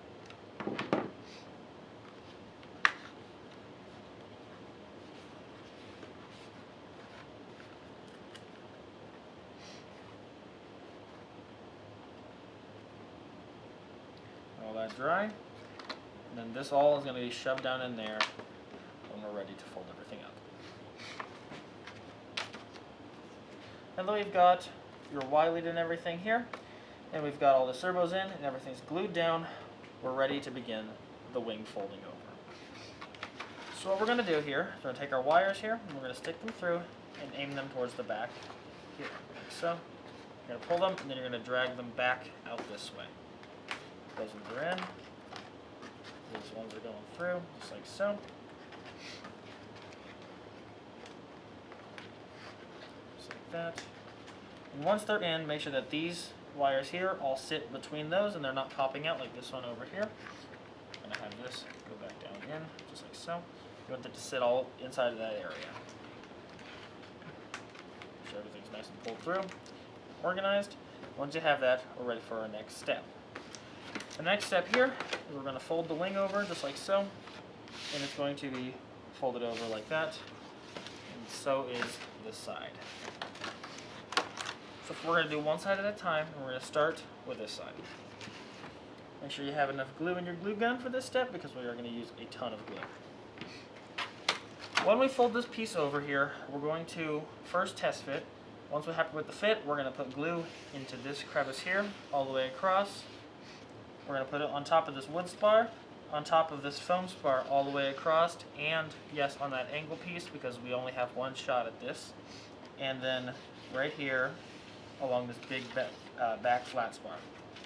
Another notice when we fold this over here, you'll see that this wing will kind of curve down and then out again up here, but up here it'll be pretty much even all the way across the top of the airfoil. This will allow for some good for it to all adhere to the spar pretty well. Because we want this rear to be adhered to this rear spar, we want the front to be adhered to that front spar. If you would like to for this first wing half, you can pull your wires back inside here and then put them over to this side where we can still access them just so this part's a little easier. We're going to test fit it just like so. We're going to pull these up here too, crack them open, and make sure that there's nothing that's sitting inside of that area where they need to be. And then once we're happy with the test fit, we're going to start gluing this. What we're going to do is we're going to open this up here. We're going to put a nice thick bead of glue inside of this gap here. Make sure there's a lot of glue in there. You want a good bit of time.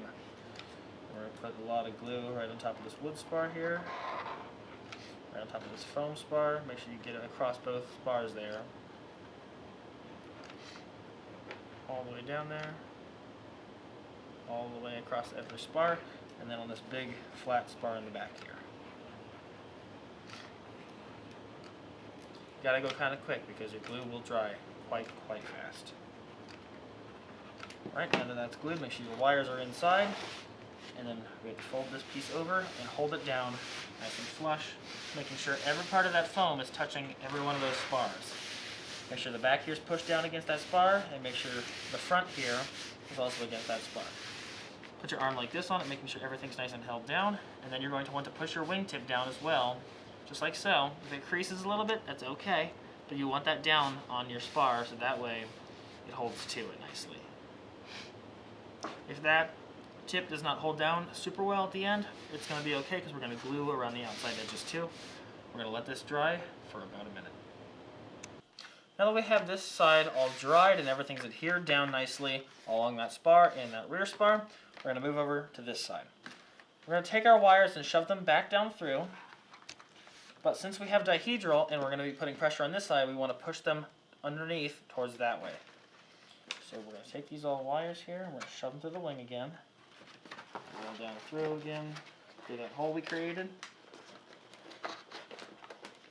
And we're going to pull them towards the finished side of the wing. This will allow us to not put too much pressure on that, and that will keep it from creasing or putting indents on the bottom. Since we're going to be pushing on that side, that piece will be lifted up and it won't hurt the foam on the bottom from the wires. So now on this side, we're going to do the same process as that side.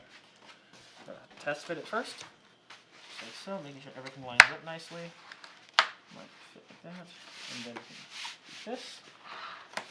Make sure it all fits up beautifully. And your wires off to that one side, like so. Everything should fit absolutely perfectly. Once you do that, we can flip it up. You can do the same process again. Nice thick bead of glue inside the leading edge here. Put it on that spar. Put it on your foam spar.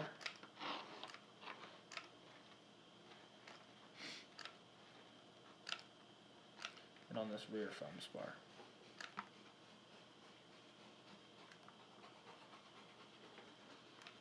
Make sure the wires are inside the wing here. Make sure not to burn yourself as well. And then you're going to fold it over here, make sure everything lines up nicely here on that edge. And then we're going to fold it all over and hold everything down. Should fit exactly the same as the other side did. We're going to let this dry for a few minutes.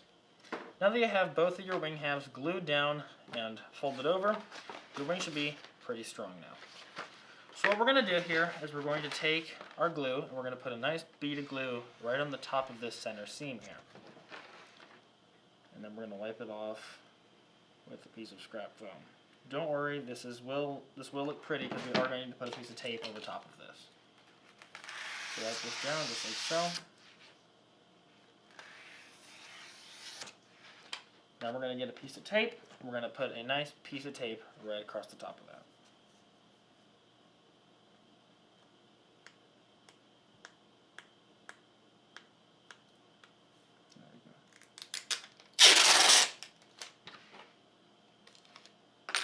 So, any little pieces that you don't want on there off, then you're going to take a piece of tape here. You're just going to put it right across the top of that, nice and smooth. Just like so. You're then going to trim off the extra bit of tape here on the back. Set that aside. Now that that is glued, you're going to now start gluing all of these edges. We're going to peel this apart just like so, put a nice bead of glue inside of that edge there, and then we're also going to do the same thing for the wingtips.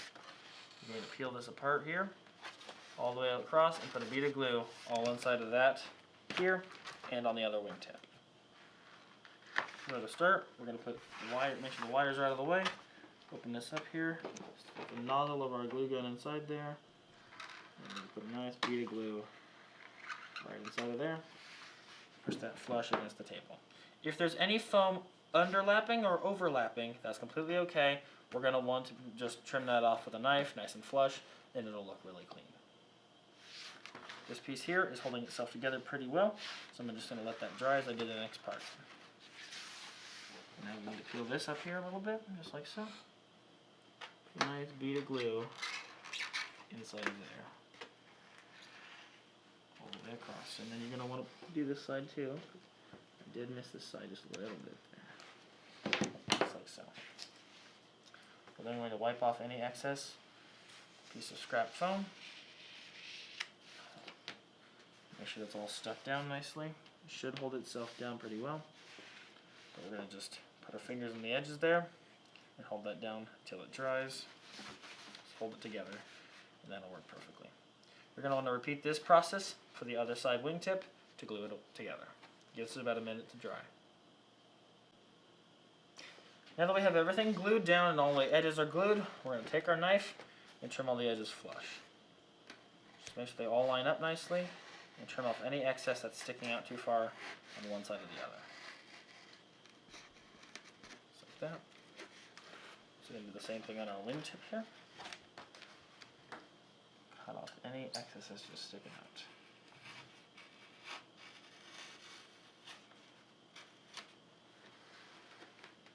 That's good. So I'm going to do that for our other wingtip over here.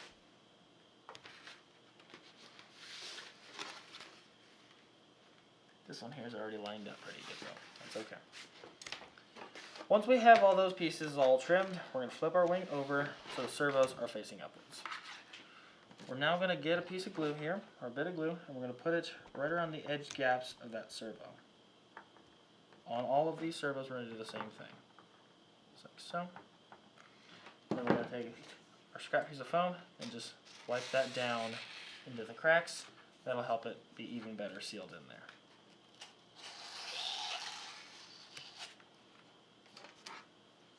You're going to repeat this for the other side here as well. And then you're going to take a piece of tape here just like so. Peel this off like that. A little piece of tape here just like this. And you're going to stick it right down over your servo, leaving only that servo slot for the arm uncovered. Stick it down in nice. Repeat this for all 4 servos.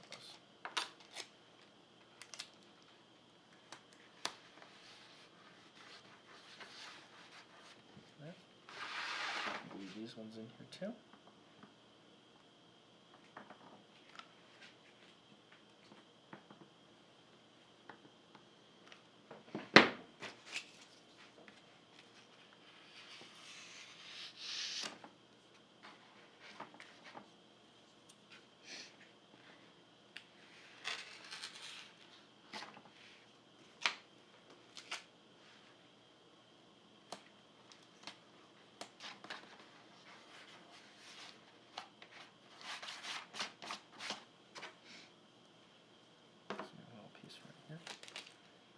This.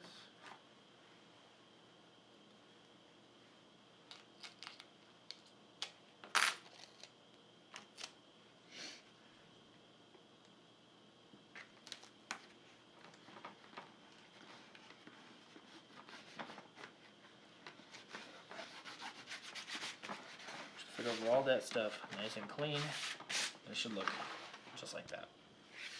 For the next part of our wing, we're nearly done. We're going to fold open all of our surfaces just like so. We're going to turn it this way.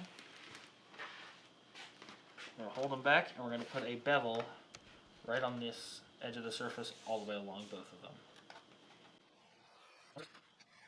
Again, making sure not to cut the paper hinge. It's going to be the hinge for our surface. We need that fully intact so we have maximum strength.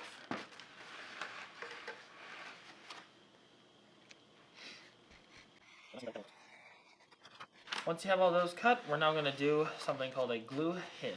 We're going to take a bead of glue and we're going to put it right on this piece of paper here where this foam pieces meet. So right where that bevel tapers down, there's going to be like a little point there.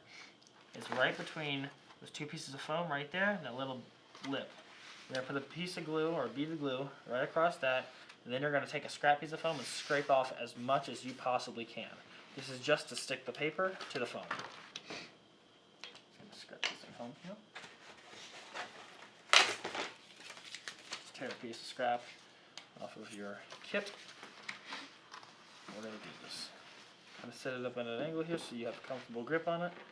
I'm going to put your glue bead right on that point, right on that paper. Take a little pause. Do not connect the surfaces together. Be about 1 millimeter away from that gap in the middle. We do not want this connected. Scrape off as much as you possibly can there. You have to go kind of quick because you do not want this glue to dry or else your hinge will be very much glued shut.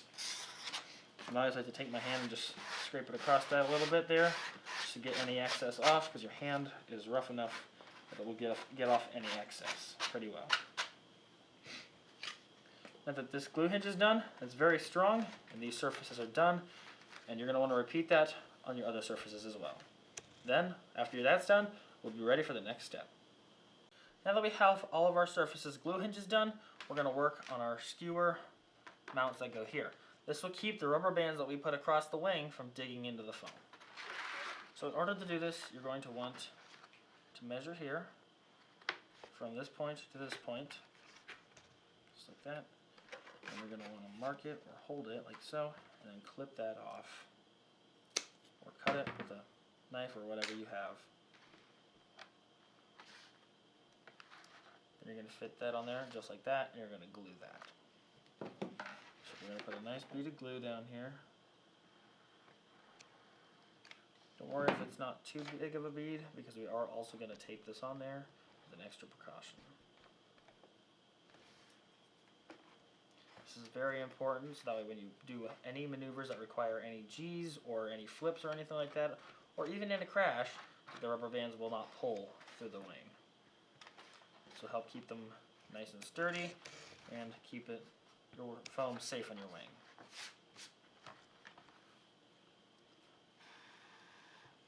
There we go. Once that's dry decently, we're going to flip it over to the front, and we're going to repeat the same process. This one is a little bit different though, because this one is a little bit less easy of a surface to glue. So we're going to take this here, we're going to measure about the same here as this. Just like so, we're going to measure it about the same.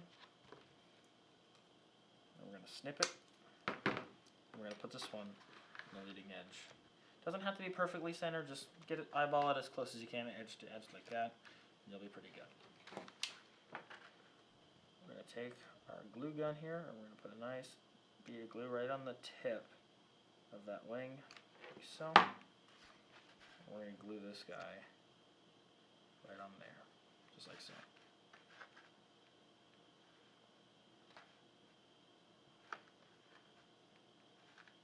Just keep it on the leading edge. It doesn't need to look pretty whatsoever. You can wipe off the excess if you'd like. It's completely fine if you don't, though. Make sure it gets a nice good adhere to that foam, into that tape. After that's all dried and done, you're going to take a little piece of tape here, and we're going to peel this off,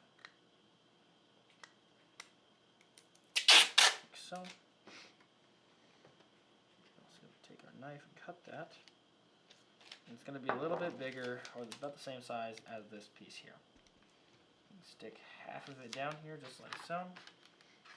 Stick half of that down to the foam. You can also cut off any extra that sticks off the side of that skewer, because we don't need that. I'm going to just take it here, keep it nice and adhered, and wrap it around that skewer just like so. And tape it to the other side of the wing. That will make sure that that skewer doesn't come off ever, and it never shifts. I'm going to do the same thing for the back skewer.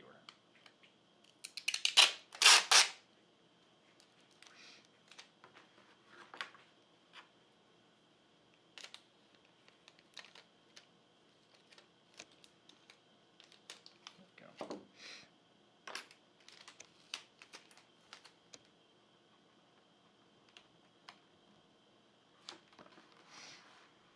Make sure your surface doesn't get caught there. We're just going to take off any excess, of course.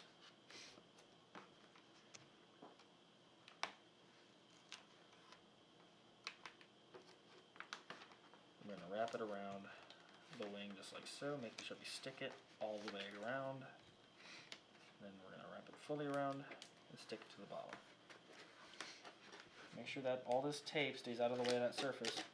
If you hear binding like that, you need to cut your tape down a little bit so there is no binding. So. And just like so.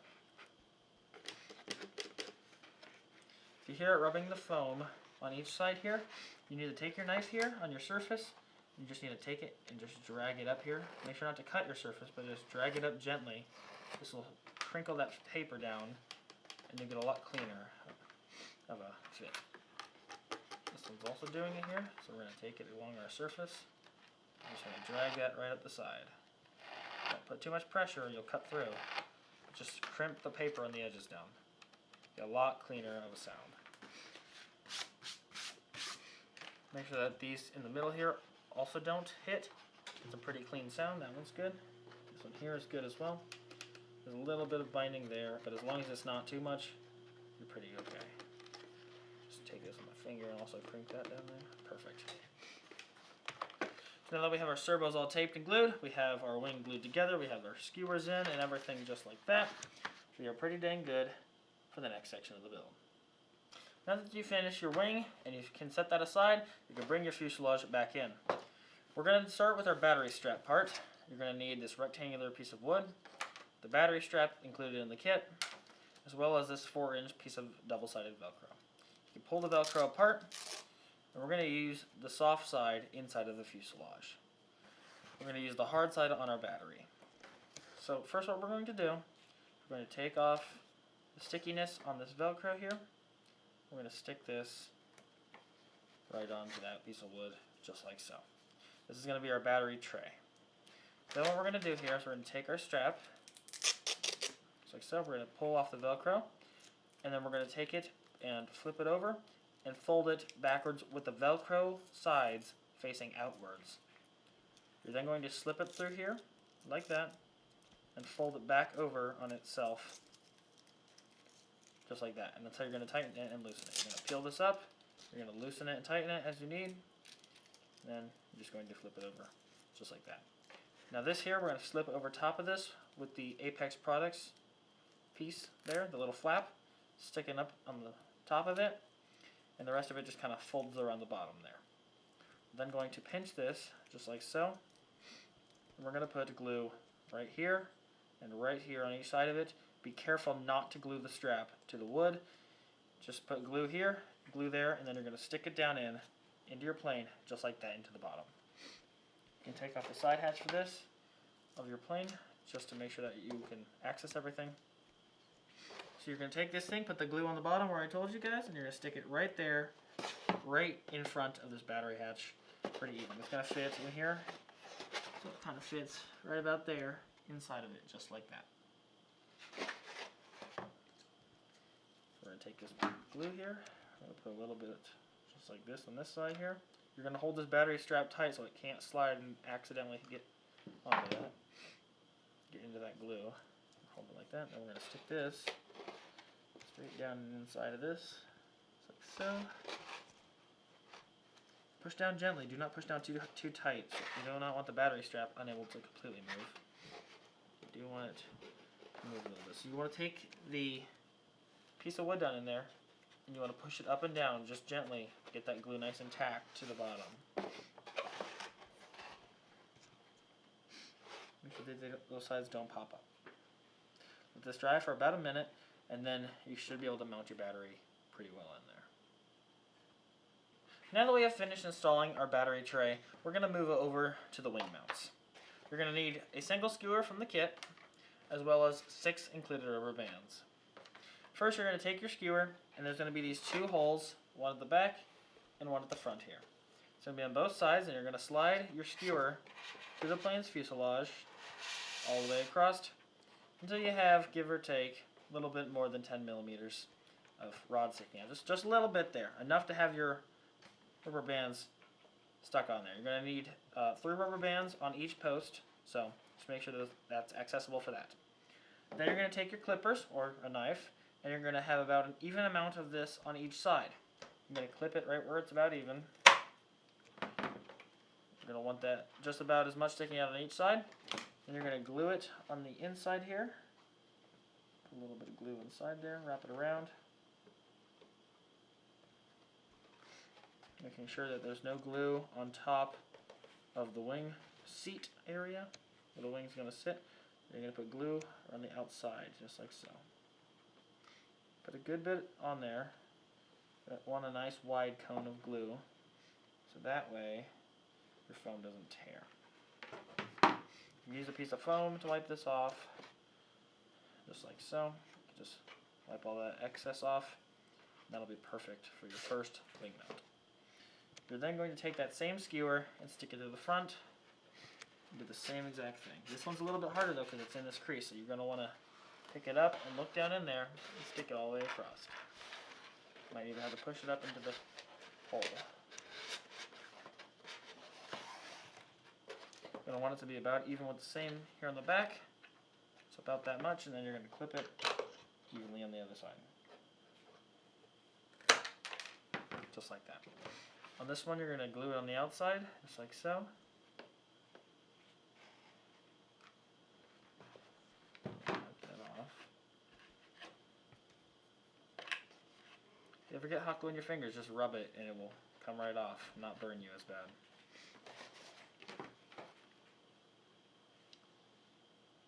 You need to put glue right around this second post on this side.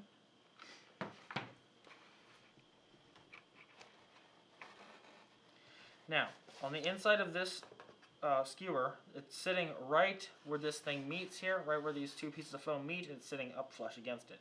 So you're going to want to turn your fuselage upside down and inject glue right on the top of the skewer, inside of there.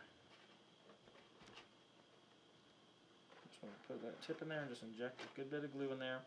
You're going to hold it upside down, letting that glue seep in around that wing mount until it's fully dry. Now that you have these wing mount skewers in here, we're going to take our wing here and we're going to sit it right on top, making sure all the wires are down inside the fuselage.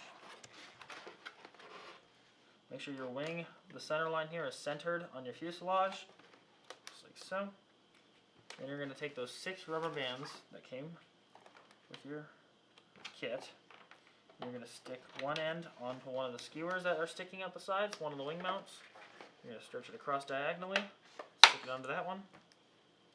And now you can kind of visualize what these skewers and the leading edges and trailing edges are for. Those really do help when it comes to keeping your wing looking nice. And then do 4 of those there. 1, 2 there, and then you're going to have 2 stretched straight across, just like this. Now note, if you keep these rubber bands on your wing, they will eventually wear out. You only need these 2. You don't need these 2. They're extras for later on in case they break. Now that wing is attached here. Now that this wing is attached firmly here, we can just start for our tail. We're going to grab our tail surfaces. For this section, you're going to need your rudder here, your elevator here, as well as this little rudder doubler. Set this off to the side. I'm going to start with our rudder here, and we're going to cut out a little center section from the rudder doubler. Now you're going to notice there's 2 score lines there, and we're going to crack each one of those open. Be very careful with this piece, it is very fragile. You're then going to proceed to pull out those center sections. The 2 center rectangles, just pull those out, leaving the paper underneath. Should look something just like that. Then we're going to grab our rudder, set that piece aside. We're going to grab a rudder and crack open both of these seams here. And we're going to put a bevel on the side of the surface, the control surface. The actual stab itself is going to be in the front, and on the side of the surface is where we're going to put our bevel. We're going to fold it over, put the bevel right here.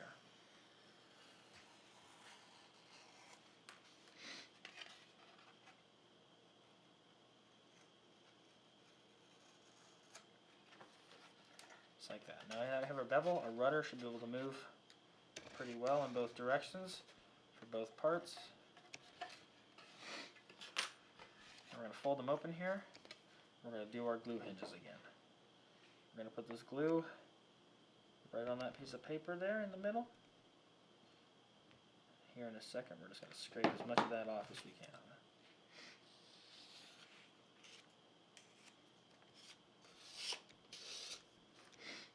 Rub my hand down to get any tiny little extra off there. Then there's your glue hinge. Let that dry completely before closing it. It dries really quickly, so you should have no problems. Just like that. Now we're going to grab our doubler again here, and we're going to mount this piece onto here, just like so. So this piece here does have a cutout. This is to keep it light, but you're going to take it and put glue right on this little ring here. And then you're going to glue it just like this with the paper facing this way towards the front of the rudder. We're going to put a little bit of glue on this thing here, just like so.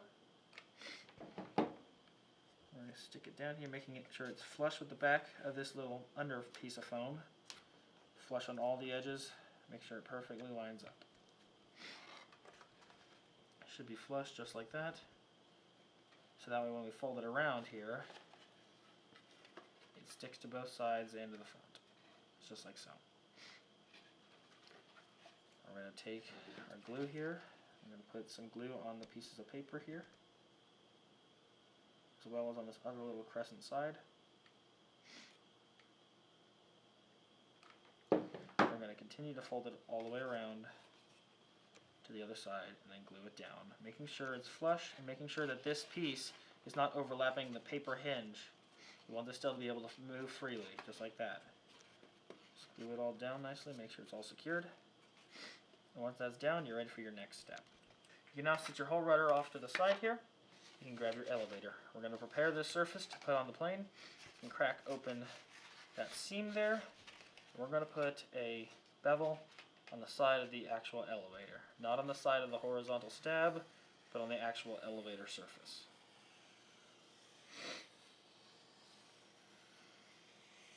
Let's do a nice 45-degree bevel all the way down, just like that.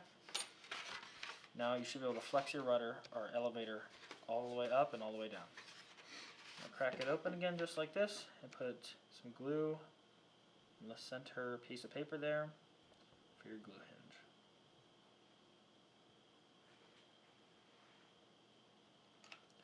Again, we're going to just take this piece of foam here and scrape off as much glue as possible there, leaving no big clumps. Make it all nice and smooth, so that way nothing dries our elevator shut.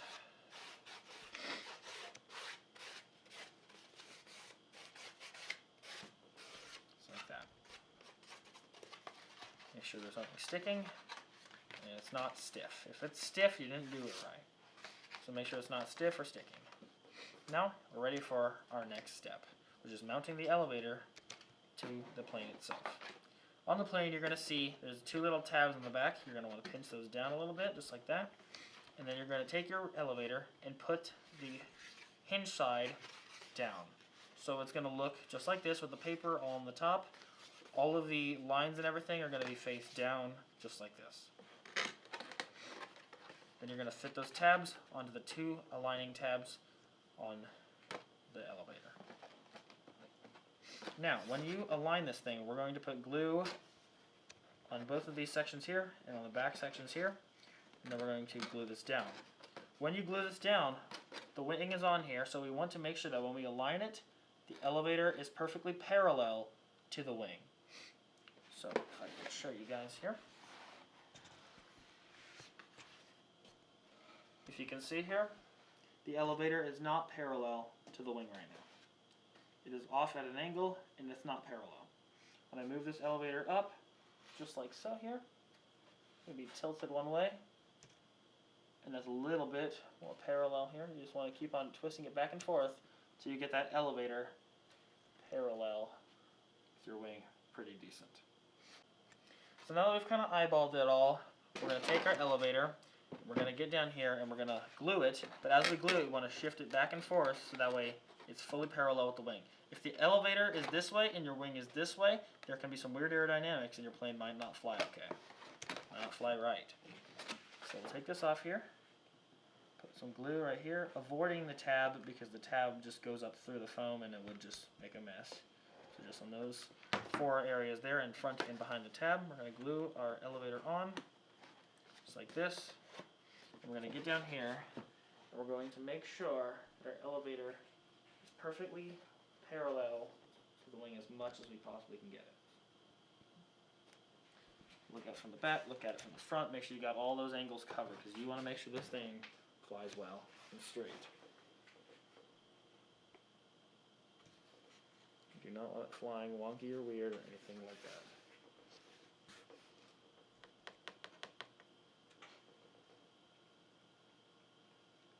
That seems pretty good. Doesn't have to be perfect, but you want it as close as you possibly can get it.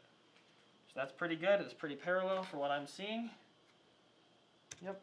So if you look at it, you can see it's pretty parallel to the wing now. We're going to sit that down and let that cure just a little bit so that way it doesn't move. And then once we're ready, mine's already tacked pretty good seemingly. We're going to flip the plane over just like this. We're going to put some glue right where it connects. Here, nice bead, and then on the other side over here, right where it connects to the body. Just like that. You're going to want to flip your plane over just again here, slowly. Make sure that everything is still parallel and aligned perfectly. Once you look and everything looks good, you set your plane back down and let that dry for about a minute. Then we will move on to the rudder. Now that we have our elevator fully glued down and done, we can grab our rudder here and we can test fit it. To test fit the rudder, you're going to want to turn your plane away like this. You can see there's a gap here in the back that this doubled up part is going to fit inside of. So we're going to turn it up right here and it's going to fit inside the back just like that. On the top of the elevator here, you can see we have these two tab holes that these two tabs of your rudder are going to line up in. These are going to fit in there. You're going to turn this sideways here and you're going to fit it in and then stamp it down so it's inside of all the holes. So to test fit it, we're going to take it, stick it into the back of the plane, and we're going to put those tabs in just like that. Now as you can see, the rear piece there is in the plane, and the tabs up front here are inside that elevator. For this next part, for the gluing part, you're going to need a right angle square here that you're going to use to make sure that rudder is perfectly 90 degrees to that elevator. Now we're going to remove the rudder, just like so, and we're going to put glue right on both sides of this doubler, only on that outside piece because the inside piece will not be touching. I'm going to do it on this side too, just like so. We're going to stick it into the back here, just like this. And we're going to stick it into that gap as previously done in the test fit. Before that dries down, we're going to stick our elevator down in there. Make sure that piece does not have any tension on it and it's in there nicely. Wipe off any excess glue. We're going to let that dry for a little bit. It won't take long to dry. You just need it to tack before you do the rest of this part. Let that dry a little bit there. Make sure it's nice and pushed in and everything, and it should look just like that in the tail there. Now we can kind of move on to the top piece here. What we're going to do here is we're going to lift it up just a tiny little bit, not much at all. We're going to put glue underneath there, glue underneath there. We're going to press that down and put glue across the outside, and do the same on the other side. Right where the foam meets the foam of the rudder in the elevator. Now we're going to use our square here. We're going to not push down on the elevator because we don't want that pushed down. We're going to hold this 90 degrees parallel, or perpendicular. You want the rudder perpendicular to the elevator perfectly 90 degrees. That will give you best flight characteristics. We're just going to hold this and let this dry for about a minute. Once your rudder is fully dry and perfectly 90 degrees and it's nice and stiff on there, you can remove your wing and take that off and just set it aside.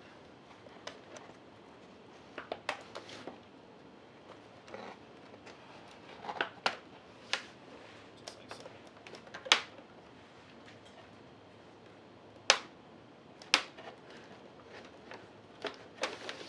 Bands off, set those aside there, just take your wing off and sit down. Somewhere safe. So there, awesome. And now we're going to come back over here to our tail section. What we're going to do here is we're going to need your two skewers that come in the kit. You're going to have two more in there. These are going to be used to brace the rudder. So what we're going to do, we're going to push this through here, make sure the hole is the right size. We're going to push it through both the holes in the elevator. One there, and there's one on the other side over here as well. There's one as the rudder, in the rudder, as you just saw. So what we're going to do here is we're going to push this through here, like so. We're going to make sure that we don't move the rudder side to side while we do this. We want to keep it perfectly 90 degrees because it can drag the rudder one way. We want to just pull this all the way through and put it through this hole as we go, and just push this all the way through so you have just the smallest amount of skewer sticking out, just like that. Then what we're going to do is we're going to take our square here. We're going to make sure everything here is still perfectly square. So the rudder did get dragged a little bit, so we're going to move that back straight. Pull the skewer out just a little bit. Make sure that's still square. That looks perfect. So now what we're going to do is we're going to turn the plane upside down, just like this, and you'll see you have a big skewer sticking at the bottom. What you're going to do, you take your clippers or a knife, you're just going to clip that off, just like so. So you just have that little bit sticking at the bottom. Then we're going to put a little bead of glue right around that, just covering that up, like so. And then we're going to do the same thing for the top here, on the elevator. Just like so. Now we're going to keep rotating it, making sure that the glue isn't dripping or anything weird. We'll let that dry for a couple minutes, and then we're going to do the same thing on the rudder here, and then we're going to pop another skewer to the other side. Now that we have the elevator all glued in, we're going to glue this rudder piece in right here. So only on this side for right now. We're going to put a little dab of glue around that piece there, and then we'll glue the other side once we put in the other skewer. So you have another skewer here, and you're going to want to put a hole just right in front of that hole there. Existing hole, put it right through, just like that. Turn this around here. You're going to stick it through that hole, just like we did, and we're going to aim it down, holding the rudder and everything. Make sure the elevator and rudder stay 90 degrees to each other. We're just going to stick it to this hole down here. Making sure that we only have a little bit sticking to the rudder, just like so. Make sure there's only that little nub there. That's even too big, just a tiny little nub. And we're going to check and make sure that this thing here is 90 degrees. It has shifted a little bit, which is completely okay. That's 90 degrees, perfect. Now we're going to turn this over here, and we're going to clip the skewer right here. Just like so. Now I'm going to look at it and make sure, yep, looks pretty 90 degrees, looks all good. And now we're going to put glue right here on the elevator, on this other side of the rudder skewer for the one side, onto this other side, and we're going to flip it over here and put a little bit of glue right on this other portion that's sticking out too. Looks decent. We're going to flip this over as well and make sure we get a good bead of glue around this one here too. We do not want these pulling out. These are what brace the elevator and rudder when doing maneuvers and such. And for bush flying, if you hit them, it will also keep them very sturdy, very strong, and they will not break as you land in hard brush or anything like that. If you hit it, you land upside down or anything, they'll stay really strong. So let all this dry for about a minute, then we'll move on to the next step. Now that we've finished our cross sections on the rudder here, we're going to move our attention to the rear top turtle deck piece. This piece here has 3 score cuts, 2 on each side, and there's 1 in the middle. What we're going to do is we're going to do the same thing we did for the other parts. We're going to run our blade through here. We're just going to gently do that. We don't want it to go to the other side of the paper. We just want it to run through here gently with the weight of our hand. Let that open up those cavities. You should not have cut to the other side of the paper. Now you should be able to just peel these all out. Crack them open just like so. Just pull it all out.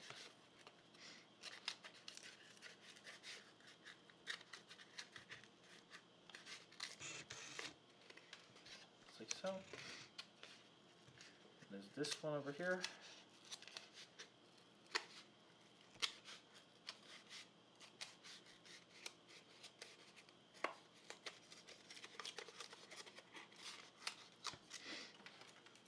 Go. Now we're going to need a screwdriver for this middle piece, or a skewer, and we'll just take it and we'll run it down the center, just like so. Do that twice, just get a nice groove in there. Then you should be able to take it and fold it up just a little bit, just like so. And that'll give you a nice little peek in the back there. We're now going to bring our fuselage back in here. And this piece here, the front of this is going to line up with this little lip here. There's a little lip in the back of that wing seat area that comes up, and that's going to line up perfectly with that. So you're going to put this one side in here, and then what you're going to do is you're going to just crease it up with this mill thing. Make sure that pushes up, and just push it up until both sides fit in. Shim it, move it. Should be pretty good. Once those sides fit in, this piece here does swoop down and back. It does kind of do a swoop, so you're going to want to push this down here as you glue it, so it kind of creases the piece back. As it dries, it goes well with that peak in the middle there. Once that test fit looks good, I'm going to take it here. I'm going to put a bead of glue right down the center of it. I'm going to put a bead of glue on one side. We're just going to do one side at a time, make it really easy for us. Turn this over because we're starting on this side now. Then I'm going to line it up with the front piece there. We're just going to fit it all in there nice, make sure all those angles are glued. Crease it up, fit it in the other side as well.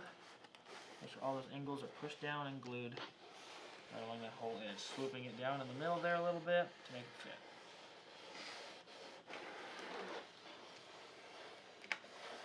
Keep rubbing it, keep making sure all that stuff is perfectly adhered down. And this swoop here in the middle stays down. Keep your attention mostly on that swoop because we want that to stay down and we don't want that to push up. Also, it won't look as good. Okay, seems pretty dry. Once that's dry, we're going to turn it around here just like so. We're going to pop out this side. That side out, just like so here. Just like that. We're going to lift it up here, lift this little flap of paper up here. We're going to put a bead of glue right along the inside of that. Just like so. We're going to crease it back again here and fit it down the side just like it was. Again, making sure that everything lines up. It's all flushed down in, just like the other side was. Again, making sure we press that and adhere everything good. Make sure that swoop is pushed down. Keep it all looking uniform and nice, just like so. I'm going to let this dry for about a minute until the next part. Now that we're done with the rear section of the fuselage, we're going to move on to the motor pod. Now be aware, this is the hardest part of this entire build because you have to align it perfectly because there is a thrust angle. On this piece, you're going to need to remove the centerpiece here. This is your back plate. It looks just like this with two little notches. Make sure you have that. You're also going to need your pod piece here. This is what wraps up into a pod. It is uneven on the front. That is meant to be there. Please do not cut that straight. That is a thrust angle. And then you're going to need this wood part. Pause the video and make sure you have these three parts. There's not too many parts left, so they should be pretty easy to find. Now that you have these parts, we're going to take these pieces here and crack it open on the seams. This is your pod part. This has 4 separate score marks. We're going to crack it open there and remove those little thin strips. Like that. Then like that. This thing here is now going to fit just like so. Going to fold up and it's going to fit inside of here. Make sure it's folded up right. Let me see here. That fit in there like so, and like so. You just want to work this piece in there, making sure that this bottom plate here is next to the 2 side plates. So if you can see here, this bottom plate here is right next to those 2 side plates. It's not above it. It's not like this. It's not above the side plate. It's next to the side plates. That has to be like that or else the motor pod will not fit right. So once you have that, you're going to take a bead of glue. We're going to glue it down in here. You're going to need a right angle, and you're just going to fold that up, making sure the bottom plate is next to the side plate. You need a right angle here. We're just going to hold that 90 degrees, just like that, until that dries. Shouldn't take too long, but once that dries, then we're going to put another bead of glue on the inside here, and do the same process for the other side. Then, since you have both of your side walls glued up, and you have the nice bead of glue on the insides there, we're going to take our firewall and we're going to test fit it onto this piece. This firewall here is going to fit right on the front of the piece of the side without the tabs. There's going to be tabs and it's going to taper down. This is going to be on that tapered down end, just like this. The thrust angle is going to be down and to the right. This will help with torque of the motor whenever you do 3D maneuvers. You're going to want this piece of wood to fit on the inside of the lips of foam, or the lips of paper. So it's going to fit inside that lip, and then inside that lip. Decently flush. There's going to be a little lip on each side, but that's okay.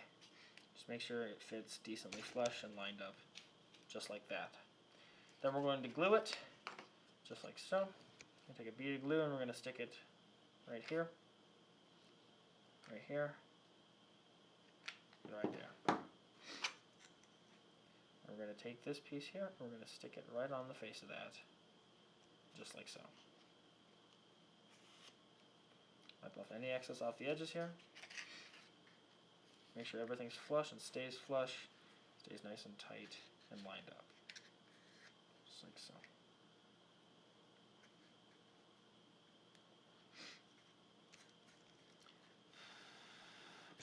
And it's just a minute or two to dry here, and then you want to put a bead of glue on the inside here just as well, like so. A little bead of glue on the inside there as well. Wipe off that excess. You let this dry for about a minute. Now that you have your motor mount piece of wood glued on, your firewall glued into your foam, we're going to get a little piece of tape here and we're going to put it around the front of the wood piece. This will help extra if you accidentally nose over your aircraft or the propeller hit something. It will help your motor to stay on your plane. Take a little piece of tape just like this. You're going to stick it to the front. And you're going to stick it down each of the sides. If there's a little too much, cut off the excess, like so, just like that. The corners, you're going to want to cut right at the corner there and fold it down just like a gift wrap. Okay. Down and make sure it's nice and tight and smooth. This will add a lot of reinforcement to your part. Just like that. Now we're going to take our knife, cut out the little holes, cut the tape out of those little holes there.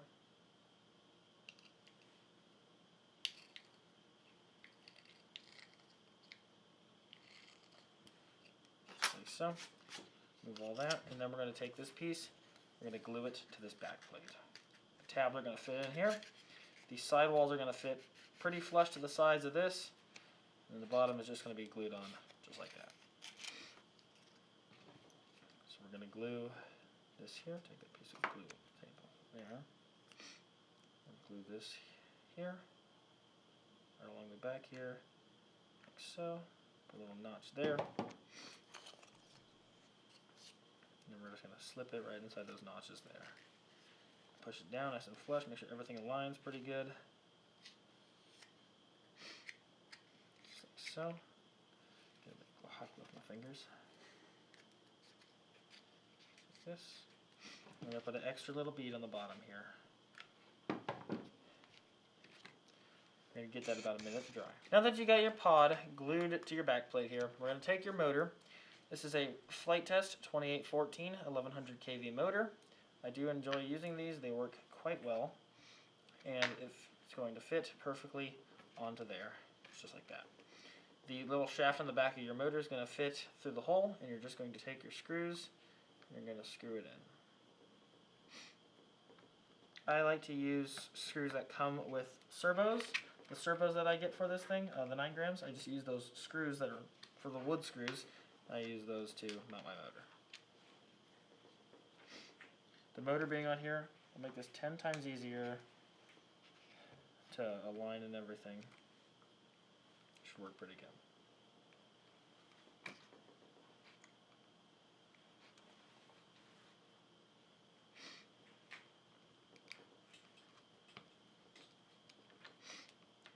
The screw all these screws in, then it'll be ready for the next part. Now that you have your motor mounted to the motor pod here, it should look exactly like this with your wires facing upwards, and these are going to go right down and through the back of this motor pod, just like that. And then what you're going to do is you're going to take this and slip it right on the inside here, just like this. On the inside of your fuselage, there are little L-shaped marks on both sides. This motor pod here is going to align with those. The bottom of those motor pod, the bottom of these is going to be perfectly against those things there. And then the front of this is not going to perfectly align with the up shape of that L, only the bottom will. This is for your up and down. The front is just for reference on where you're at, because the front does in fact have a thrust angle side to side, so it will not be perfectly the same. Your bottom, however, should line up perfectly with that for the up and down. For the side to side alignment, you're going to put your motor in here, your pod there, and you're going to look at it, and you're going to make sure that this plate here is parallel with this plate here. That will give you your side to side axis. So once you have that in there, you're going to test fit it. You're going to make sure it's perfectly up and down. And you're going to line up the underside of that there to those L-shaped brackets there. The corner matching the corners. You want this corner here to be right in the corner of that L shape. So once that's aligned there, just like so. It's only going to be good on the left side. So align the left side. The right side is going to be slightly off, slightly behind it by about a couple millimeters, and that's how it's supposed to be. Once you have it all good and aligned, push your sidewalls together, and keep on adjusting. Keep it right in the right spot. And when you look at your motor from a side angle, you should have a slight down angle. And when you look at it from the top, you should have a slight angle there. Once you have all that, you can take out your motor pod here.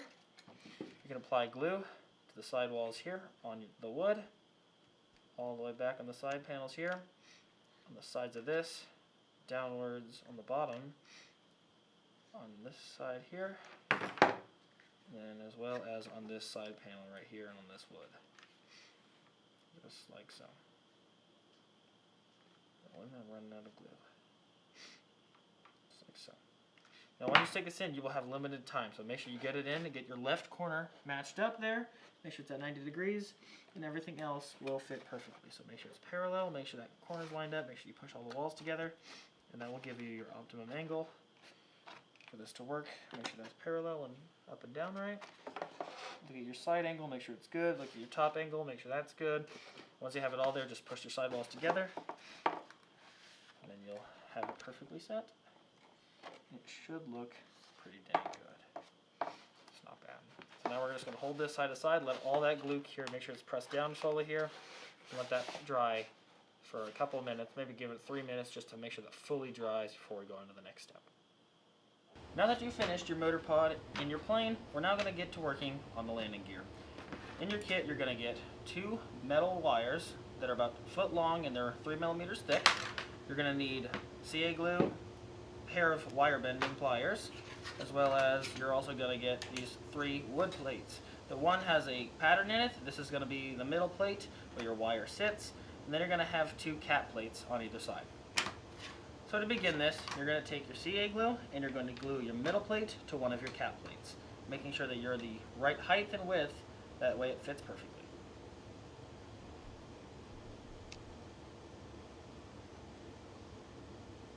Apply CA glue along the border of it and in the middle, then flip it over there, and make sure it's aligned before you press down, or else it'll tighten itself down and tack really quickly. So make sure that's fully aligned before you press it down. You're going to hold and press this for just a second while it tacks, and then it should be tacked pretty good, just like that. After you do this step, you're going to take your wire here, and you're going to bend it, say about 1.5 inches up here. You're going to bend it about 1.5 inches from the bottom. Bend it into about a shape just like that, kind of a wide angle. You're then going to take this bend and you're going to repeat it with the second wire here too. These are going to be where your tires are going to sit on the axle. Get them as close as you possibly can. If it's slightly off, that's okay for now. We'll adjust it in a minute. After you have these, you're going to flip them over so the straight side is on the top. You're then going to put it into your pattern just like so, and you're going to measure. You're going to bend it right on this corner, right where it goes down, so that way it can fit the pattern. So you're going to put it all the way flush to the edge there, and put a marker or your finger there just to mark it. Make sure you bend it in the right axis, so that way this piece here is perfectly straight out the side. So we're going to measure it just like so. Roughly about there. And then we're going to bend it into the right axis. Make sure you're bending it downwards this way in the same axis as this is, so that way there's no twisting motion. I'm going to bend your wire down once you're sure it's in the right axis, just like so. You're going to bend your wire, and then you're going to test fit it. Your wire is going to be just a little bit longer, so you might have to carve out your wood just a slight bit, but make sure first you have your right angle inside of the wire. If you need to bend it a little bit more, it's okay. Just make sure it fits. Right. So that's about the right shape. So now you're going to want to take a knife here, and you're going to want to carve out just a little bit as you need to make sure your wire fits in there nicely. Carve a little bit of that stuff out there.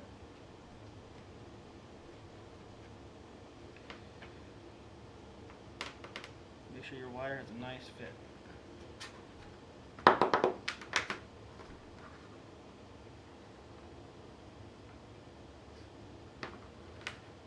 Remove a little bit more.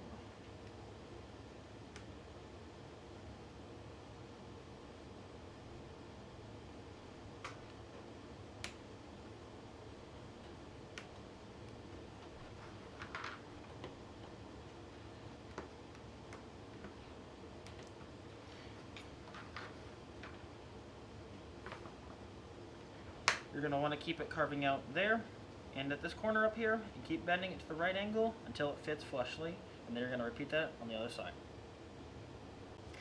Now that you have your wood all carved out and both sides of your wires bent, they should look a little something like this. When you put them in, your gear angle here at the bottom is going to be off, but don't worry, that'll be completely fine. There's also this angle here, but those will be completely fine. We'll bend those and straighten those out. So in order to put these in now, you're going to stick it in here. Now that you've test fitted it, you should have already done this, and it should all fit perfectly. So you're just going to push it in here. I have to use some pliers to press fit. If you need to use some pliers or something, that's completely fine. So once it's in there, it should line up just like that. Now, once you have them in, you're going to see that your angle here, this gear should be pointing straight out from your gear mount, and same on the other side. This will ensure that your plane doesn't turn. Everything should be in a nice straight axis. Once you're ready, you're going to take this out here. You're going to put a crap ton of CA glue in there, just like so. Put a good bit in there. And then you're going to put your landing gear back in there and press fit it down all the way. So, this will hold your landing gear in there. And it will stay in there until it dries. Then also going to put some CA glue onto this side over here, just like so. So, put it in there. We're going to press fit it into this side as well. Make sure that glue is all over that wire. Once those are press fit in, you're going to take your CA glue and you're going to slather it all over the wood piece here. Don't do too much, it doesn't require much. Put enough that it stays nice and sealed, and put it on top of your gear pieces. And you're going to take your top plate here, and you're just going to sit it right on top. And then I'm going to press it down, and if you have a clamp, that'd be good too. Just clamp that down until it's fully dry. Now that you have your landing gear installed inside of the wood and glued together, as it's being clamped down and it's drying, this is going to take about couple hours to dry fully because there is a crap ton of glue inside of there. So as that's drying, we're going to bend our landing gear to the right angles. This here has a flat, perfectly square surface on the wood plate, and you're going to want to take your outside wires here and bend them down until they are perfectly parallel with this bottom plate. So this here, we're going to need to bend it up considerably to get it nice and flat, parallel to this plate, to the edge of this plate. So what we're going to do is we're going to take our pliers here, we're going to bend it up a little bit, just like that, then we're going to check it, and we'll see here.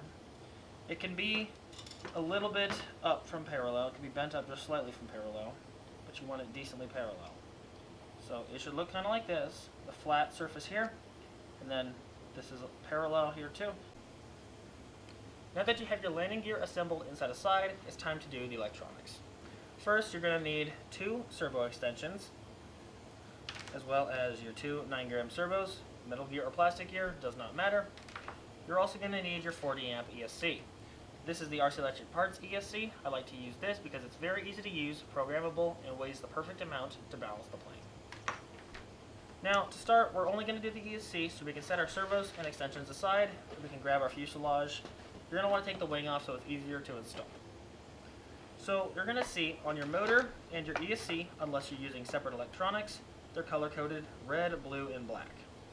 These usually would line up if you're using a clockwise prop, but we are going to be using a counterclockwise prop, so you're going to want to put them lining up too. So red to red, and then you're going to put the black with the blue and the blue with the black, or vice versa. As long as you have 2 of them switched and 1 of them regular, they will be reverse motor spinning. So usually if you have your blue to blue, black to black, and red to red, that will make it spin the right way for a clockwise prop, but we're using counterclockwise, so you want 2 of those off. It doesn't matter which 2. If your motor is ever spinning the wrong way, just switch 2 of your leads. It does not matter which 2, and it will reverse the direction of your motor. So now we can unplug this, just like so. We're going to stick our leads back down through the front former up there for the motor pod. You're then going to take your ESC, and we're going to mount it right inside of the fuselage, up in the sidewall here behind the windscreen, above the landing gear doubler. So this piece here, I'm going to stick right up in here, just like so, inside of there, nice and flush against the wall.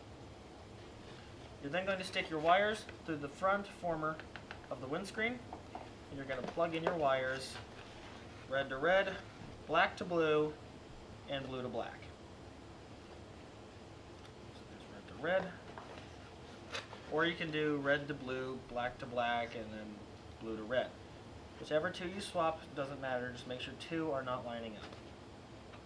That will be perfect for your counterclockwise motion of your prop.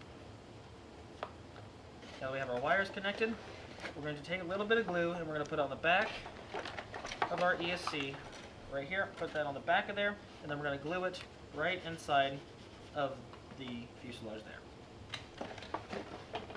Make sure your wires do have a little bit of play, so that way they do not pull out in case you happen to crash. So put a little bit of glue on the back of this here. So put a decent amount, but not too much. And then we're going to glue it to our aircraft right between the doublers for the landing gear, the windscreen, just on that flat part right there. It should look a little something just like that. All glued in and ready, your battery lead should be able to come out the hatch a little bit, just like so, and you should have plenty enough JST to reach your receiver. Now that that is all done, we can set our hatch aside, and we can move on to our servos. So for the servos, we're going to want to take our 2 servos. Make sure you have pre-centered them already before using this step by using a servo centering tool or using the receiver method, which you can find in other YouTube videos. And make sure your arms are 90 degrees perfectly, just like that. You're also going to need your extension wires just like so, and you're going to plug them in to the ends of your servos. Now, very important note, whenever you're doing this, make sure your yellow and black matches the yellow and black on the other side. because your yellow is your signal lead, your red is your power, and your black is your ground or your brown. That makes sure that you can have power and signal to your servo. If you have them swapped like so, like this, it will not work. You will not get power or signal, and your servo will not turn on. So make sure your yellow is to yellow, and the yellow is always on the top. Just like so. So now that we've connected those, I'm going to take a little bead of hot glue, and I'm going to put it just right on the connector to make sure that they do not come unplugged. We're then going to let those dry before we put them into our plane. Now that we have our connectors here glued and ready, we're going to install the servos into the aircraft. So we're going to set one servo aside and just use one right now first. So we're going to take our servo leads and put them back here through these holes right in front of the rudder. You're probably going to want to turn your fuselage straight up and down, just like so that way the wires can fall straight down in and all the way through the fuselage. There's a former in here, the rear former, that you're going to want to pull your wires through, just like so. Then you're going to have your servo into that slot, just like that. You're going to make sure that your arm here is faced out, away from the fuselage, and you're going to make sure that your hole here, your arm is on the back of the servo. Not on the front here, in the back. That'll give you maximum throws, and it'll make sure your push rod wire can reach as well. So now, I'm going to take our glue here, and we're going to put a little dab of glue on the front right here, and right on the elevator here. And we're going to install our servo, just like so, right in between there. And then we're going to push it back against the rudder and apply glue right behind that servo, pushing it right back against that rudder again. This will ensure a nice bond onto that rudder and make sure that these servos don't come off. Make sure it's nice and bonded to it, just like so. And then hold it there just like that until it dries. You're going to want to let it dry about a minute. And if you really want to, you can put a little bit of glue on the front here too, just to give it a little bit of extra. Now that we have our servo glued in and that's nice and dry, we're going to take our other servo here with our extension and we're going to glue it into the other slot. For this servo, we're going to repeat the same exact process that we did for the elevator servo by putting the wire through and then gluing it in.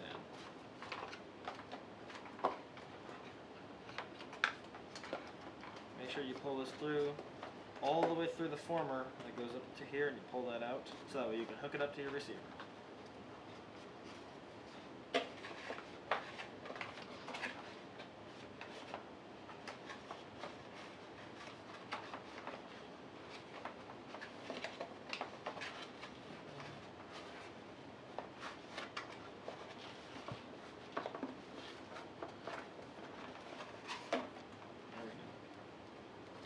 Slip it into the slot just like so.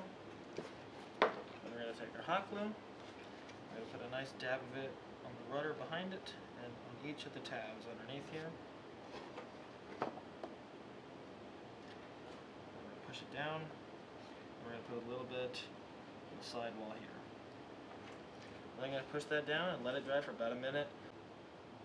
Now that we have our tail servos glued in, we're going to put our fuselage aside and we're going to grab our intake. Now, to build this intake, we have two sidewall pieces. They look just like this, a little bit curved on the top, a little bit more flat on the bottom with the curve at the front. We're going to have two of those mirrored, and then we're going to have a wedge shape. This is going to be the medium-sized wedge shape. We have the big one for the top of the nose, and then the smaller one was for the tail. This will be the medium size. They'll also have two score cuts in the side of it. Now, in order to build this, we're going to glue these pieces into the sides, just like this, after we remove these cavities. And these thick pieces here are going to be aimed towards the front, which is the smaller side here. So first, we're going to start by taking our knife and running it down each of the score cuts, just letting our hand run it through it. Be careful not to cut through the paper on the other side. And we're going to crack it out. Make sure you do not cut through the paper on the other side. This size of paper, don't cut through this side, because we need that to be a little hinge so you can take out our pieces of foam here.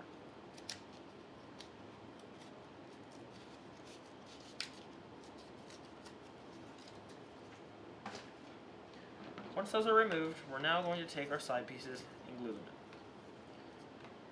in. In order to glue this in, we're going to put a piece of glue, or a bead of glue, right here about 10 millimeters back from the front here, all the way to the back of this point. So keeping it a little bit back from that, good bead of glue, and then you're going to have it overhang right where your glue starts is where that seam is going to start there. That's where you're going to align it. So you want to have that 10 millimeters overhanging off of the front of that small end. That will allow for it to be built properly. We're going to let this dry for about a minute. Now that we have the one side on, we're going to glue on our second side of our intake. Keeping it about 10 millimeters back from the curve there, put it all the way back. I'm going to glue it on with that 10 millimeters hanging off the front of that small end, just like so. You want to line it up across, so these pieces here line up at the peaks, and the rear line up as well, so they're evenly spaced across, and one is not set forward more than the other.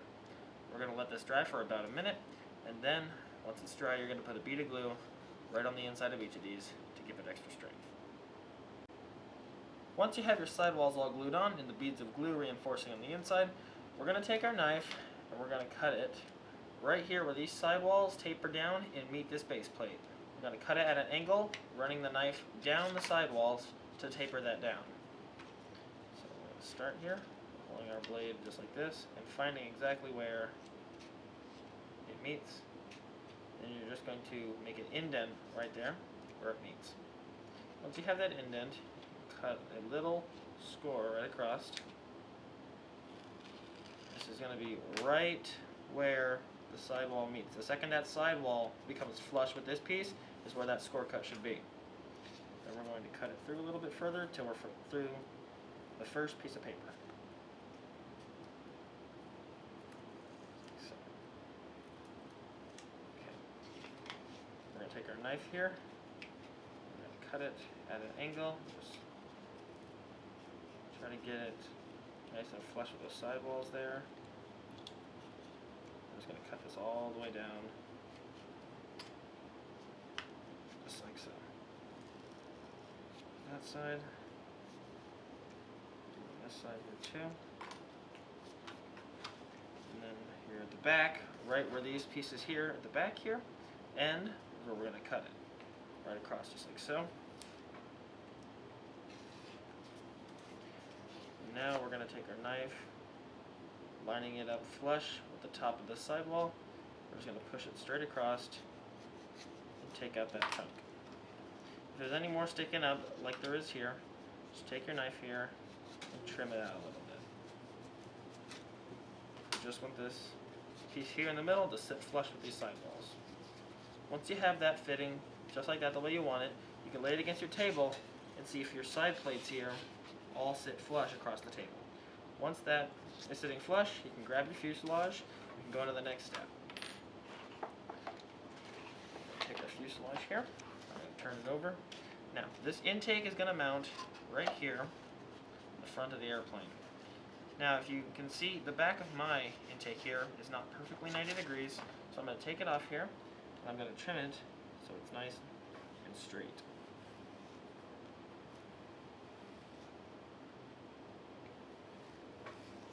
Little bits off at a time until you're happy with it. And then you're going to want to look on the inside, and we're going to cut a hole right inside of here. So that way your battery gets cooled, your ESC gets cooled and everything, because there is a little hole in here that the intake is going to go into. So right about here, where our fuselage creases over, is the former right there. So we're going to put a hole a little bit in front of that. We're going to lay our piece just like this, make sure it sits nice and centered. Just like so. And then we're going to cut a hole about halfway between both of those points. So there's this side of the exhaust and this side of the exhaust. Right in the middle of that is where we're going to cut our hole. So kind of mark it and memorize it with your finger. Then remove that piece off and cut a little square hole. Provide just enough cooling.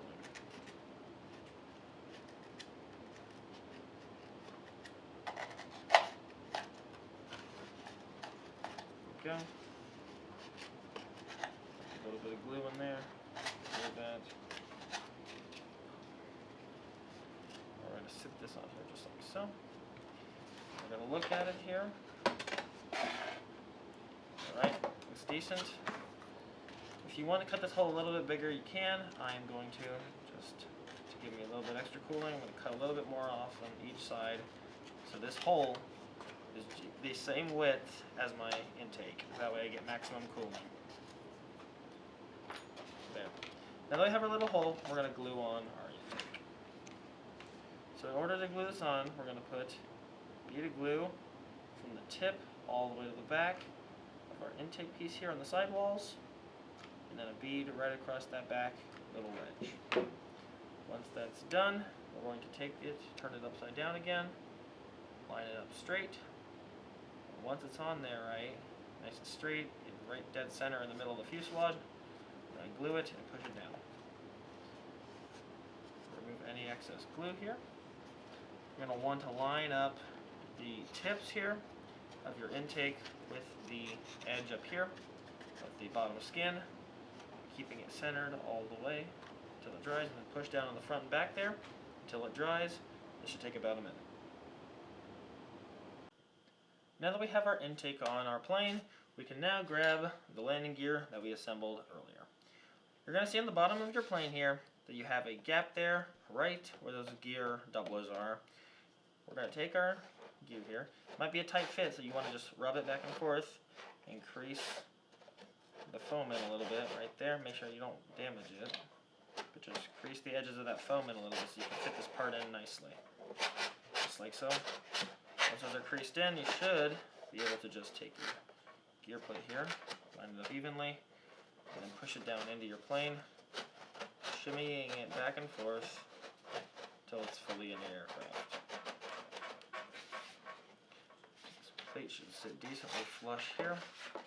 If it does not, reach your hand inside and push your other plate out a little bit because it has creased itself in just a little bit. There we go. Make sure it's nice and flush across there, and that's how you know it's sitting right. Just like so.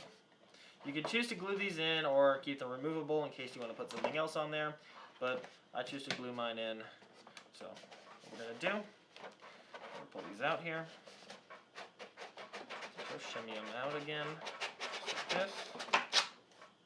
Then we're going to take a bead of glue and just put it on each of the sidewalls in here, right in between the doublers.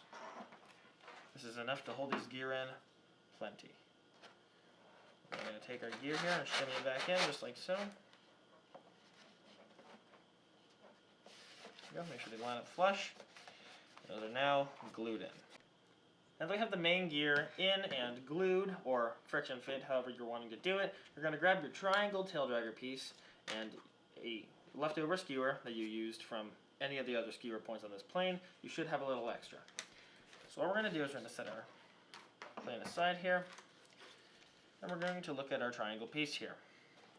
You're going to actually want to put this on the tail piece here, and you're going to see that it's kind of at an awkward angle. You're going to want to flip it until the top is flush against the plane and the back is 90 degrees from the plane, just like so. This skewer here is going to fit right along the top angle there, and that's going to be glued and stuck in the plane. Now you can set your plane aside here, and remembering the angle that we want to glue our skewer to, we'll put a bead of glue right across that just like so. We're going to have our pointy part of our skewer here now. We're going to let that sit off the front a little bit just like that. We're going to wipe off the excess glue. So we're going to push that down nicely. It's a little messy, that's okay. It's about to be hidden. Set that down now, and we're going to let that dry for about a minute. Now that your piece is glued and dried, we're going to grab this hard tape here.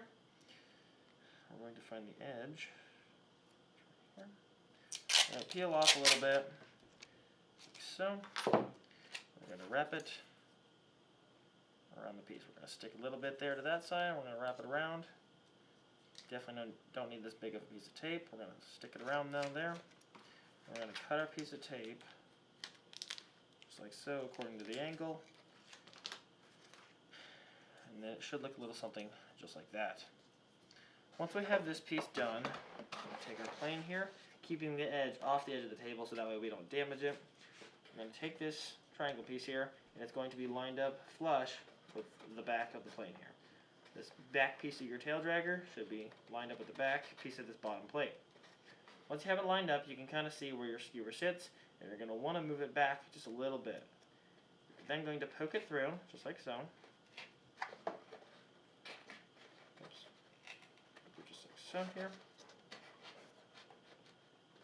Until it's just like that. We're then going to put a bead of glue on the bottom of this, and we're going to hold it down until it's fully dry. Now that our tail dragger is dried, we're going to grab a pair of clippers here, and we're going to cut the excess skewer off, leaving a little overhang on the foam. We can now turn our plane over, sit it on its gear for the first time. Now that we have our fuselage and plane done, we're going to see that we have 3 different sizes of wire, 6 control horns, and this receiver is not included, but I'm going to be using a Spectrum AR620. You can use a Radio Master R88, which is usually what I'd use for most things, but in this case, the AR620 6-channel is easiest. So I'm going to put aside my receiver and my control horns, and we're going to take a look at the push rod. You're going to see we have 3 sizes. We have a very long wire here. We have 2 medium wires, and then 4 small wires. We're going to set aside that big wire, and we're going to look at our 2 small and medium wires. So our medium wires here are going to be for our tail surfaces, our elevator and our rudder, and the 4 smaller ones here are for our ailerons and flaps. The bigger wire that we just set aside over there is just extra wire in case you mess these up or need to redo something. To begin putting your push rod onto your planes and your linkages and everything, you're going to need your tail push rod, as well as a control horn and wire benders / cutters. So the first thing we're going to do is we're going to test fit our control horn. We're going to take this, and we're going to see in our elevator there is a little slot here, and we're just going to take this here and stick it in there and just slowly carve it out with the control horn here until the gap is big enough to fit it in. Now once it's big enough, we'll slip it in until both those teeth are hidden. And the center part of this control horn here, there's a center part here. Make sure that piece is nice and flush with the elevator. So we're going to sit it in just like that. And then we're going to make sure our control horn, or our control surfaces can move entirely without hitting that control horn. If it does that, that means we're good to go. We have full travel, no binding. That's exactly what we want. Now what we're going to do is we're going to take our tail here, set it aside. We're going to grab our medium push rod. On one end of this push rod, we're going to make a Z-bend. And mind you, this push rod is just long enough to make Z-bends on each side to make it the distance between the tail and the control horn. The tail servo and the control horn. So for this side here, we're going to make a Z-bend just like so. It'll look a little something like that. We're going to bend it outwards and then upwards, and that's going to make a Z-bend. We're then going to bring our tail back in here. We're going to stick one side of the Z-bend here through the elevator there. Now see we're running into a problem there, so you're just going to bend it just like so, pull it through. And you're going to want to make sure that that servo arm is 90 degrees outwards from the servo. So the servo's this way, you're going to want that arm to be exactly 90 degrees out, straight out the side of that servo. You're also going to want to make sure that this tail surface here is level. So you're going to grab a flat piece of foam. I'm going to use our nose piece here, our nose top skin, just as a flat piece for now. And then I'm going to measure this wire here. You can see it sticks out past the hole there. We're going to put it into the top hole of the control horn. So you're going to take your fingers and you're going to mark exactly where that hole is on that wire, relative to the wire. Once you have your marking, you can take it out there here, and you can measure about 10-15 millimeters out, and then you're going to cut the wire. You should have a little bit of less wire, but you should still have some sticking out about 10-15 millimeters. I'm going to put it back through here, just like so, putting our servo arm back to 90 degrees, and making sure our surface is perfectly flat. We do not want any bend in our surfaces as we do this, or else they will not be centered. You also make sure this is 90 degrees surface is centered, and you'll have it perfect. Once again, we're going to measure right where that hole is, just like so, to make sure we're accurate. And then we're going to take our wire here, we're going to bend it outwards away from us. So you're going to want to make sure that your Z-bend here, there's going to be an up and down axis. It's going to be nice and flat.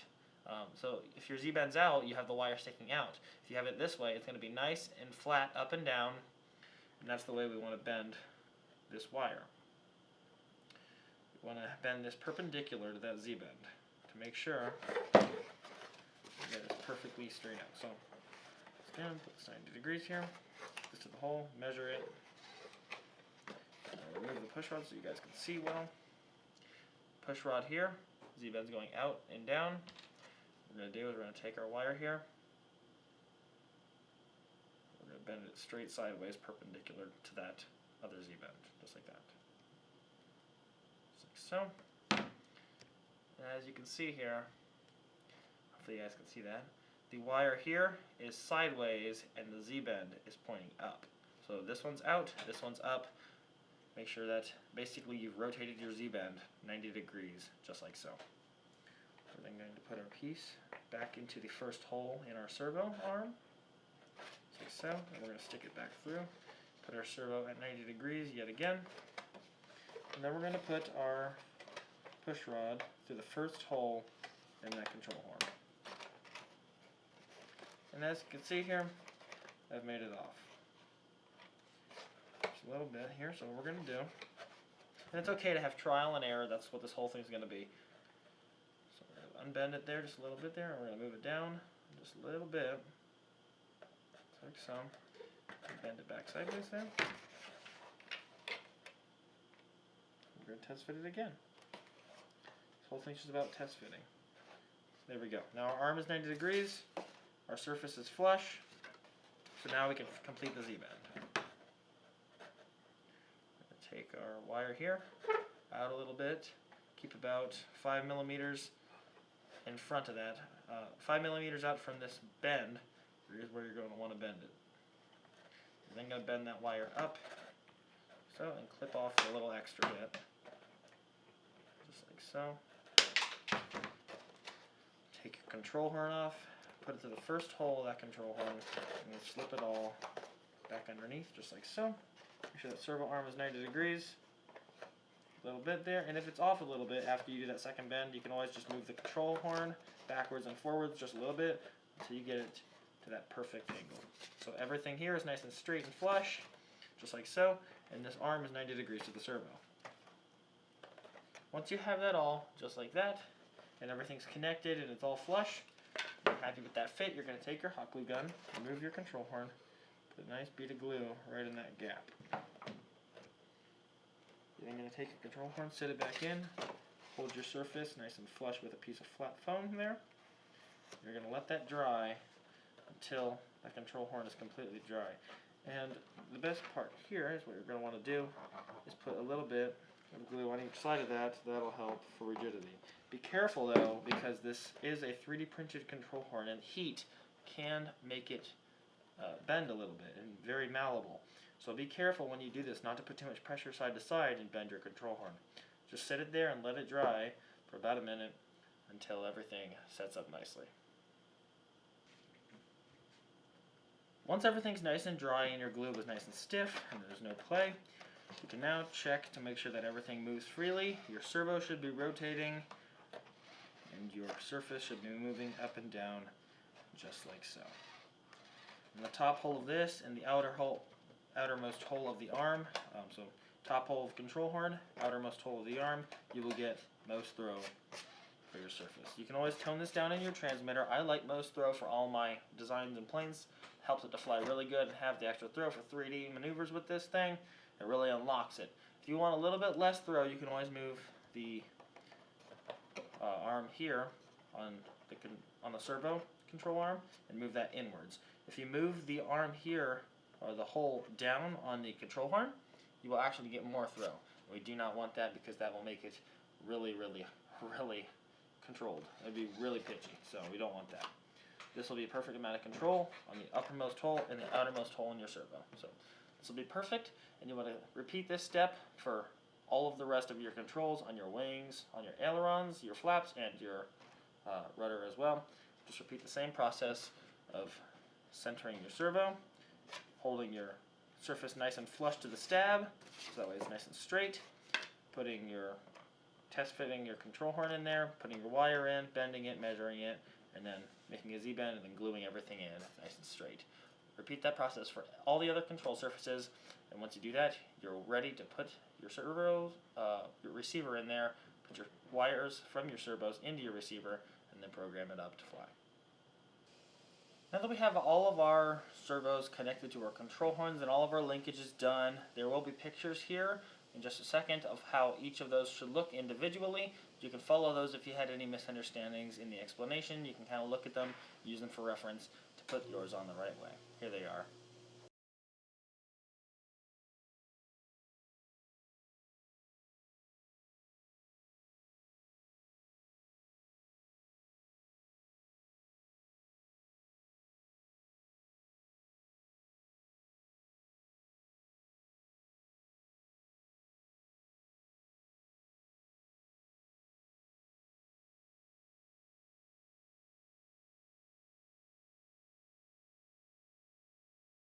Now that you've looked at those and you got your servos and everything connected, we're going to move on to the next piece, which is our nose part right here.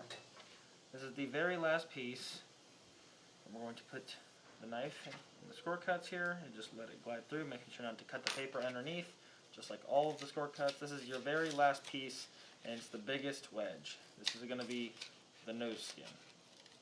You're going to want to make sure that all your motor wires are going the right way to make sure your motor is going counterclockwise. If it is not, please make sure it is going counterclockwise at this time, because once we put this piece on, it will be very hard without damaging your airframe to take this piece back off again in order to change your motor direction. Now that we have our cavities cut out here entirely, just like so, we're going to take this here and we're going to fit it onto the nose of our plane.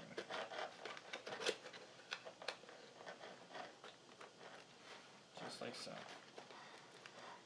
Fit on there nicely. Now it's not going to fit entirely in because there's going to be wires inside here. Those wires are going to stick up and hit the foam. We're going to push it down though so it indents on there so we can see exactly where those wires are. We can just trim that out a little bit. Don't cut through all the way, just trim the top little layers of foam. Trim those little layers of foam out of there. Just hack away at it a little bit so those wires fit until it's fit down around those wires, basically. That way we have some space. Everything there. We're going to retest fit it back on here again. Just like so. It should fit down now pretty tight, just like that. Now once this fits down and you like the way it fits, you're going to take it back off. And we're going to take a bead of glue here, put it on each side of here on the paper, just like so. We're going to bring our nose back in. We're going to glue that piece right onto there, just like so.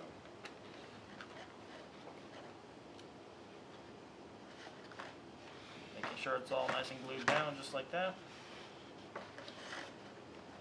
Everything. Make sure your motor spins freely. Nothing should be touching. Everything should be good now. Once that's glued down nicely and stuck, we're going to take a bead of glue here, just like so. We're going to put it right on the top of that there. That's very good. That nose should be very, very strong, and if you ever have any crashes, it should only damage it up to the firewall here, so you can easily replace the nose, trace it out, do whatever. But that nose should be really strong for you to fly, bash, have fun with. Won't take too much damage. Now that we have that done, we're ready to hook up our receiver and everything, and we're ready to program that. For the programming, the model for Radio Master will be down in the description below. So you can go down there, download that, put it into your controller. I will have everything pre-set up if you're on a Radio Master TX16S. For Spectrum, it might be a little bit more complicated, and you might have to watch some videos on how to do different mixing and such, but it's roughly the same thing. Radio Master is a lot more manual with your mixes, so you're going to want to watch the videos on how to mix with Spectrum before you try and do this. But for Radio Master, it's pretty straightforward. as you take your ailerons and your flaps and you mix those together, but you still have the flaps separated enough. So it's going to be flaperons, so the flaps are the ailerons as well, but your flaps still go down while still acting like ailerons. It's a little bit of a complicated mix, but once you learn how to mix, it's going to be pretty simple. I'll walk you guys through it here in just a second. Now it is time to hook up our receiver to our plane. I'm using the Spectrum AR620 6-channel receiver. This thing here has no whiskers, it's a little tiny cube, makes it very compact and fits very nicely. If you're using Radio Master and you're going to be flying near other people with a lot of other planes and interference, I would not use this. I would use an R88, Radio Master R88 receiver, and those have whiskers and those work a lot better with Radio Master around other people. If you're using Spectrum, you can use the AR620 fine. It usually works with Radio Master pretty good, but sometimes you can lose signal depending on how much interference there is with other people. So now we're going to hook this up into our plane, and I'll kind of transpose it over to R88 Radio Master if you're using that. So for Spectrum, channel 1 is your ESC. For Radio Master, that would be channel 3. Here is my rudder lead.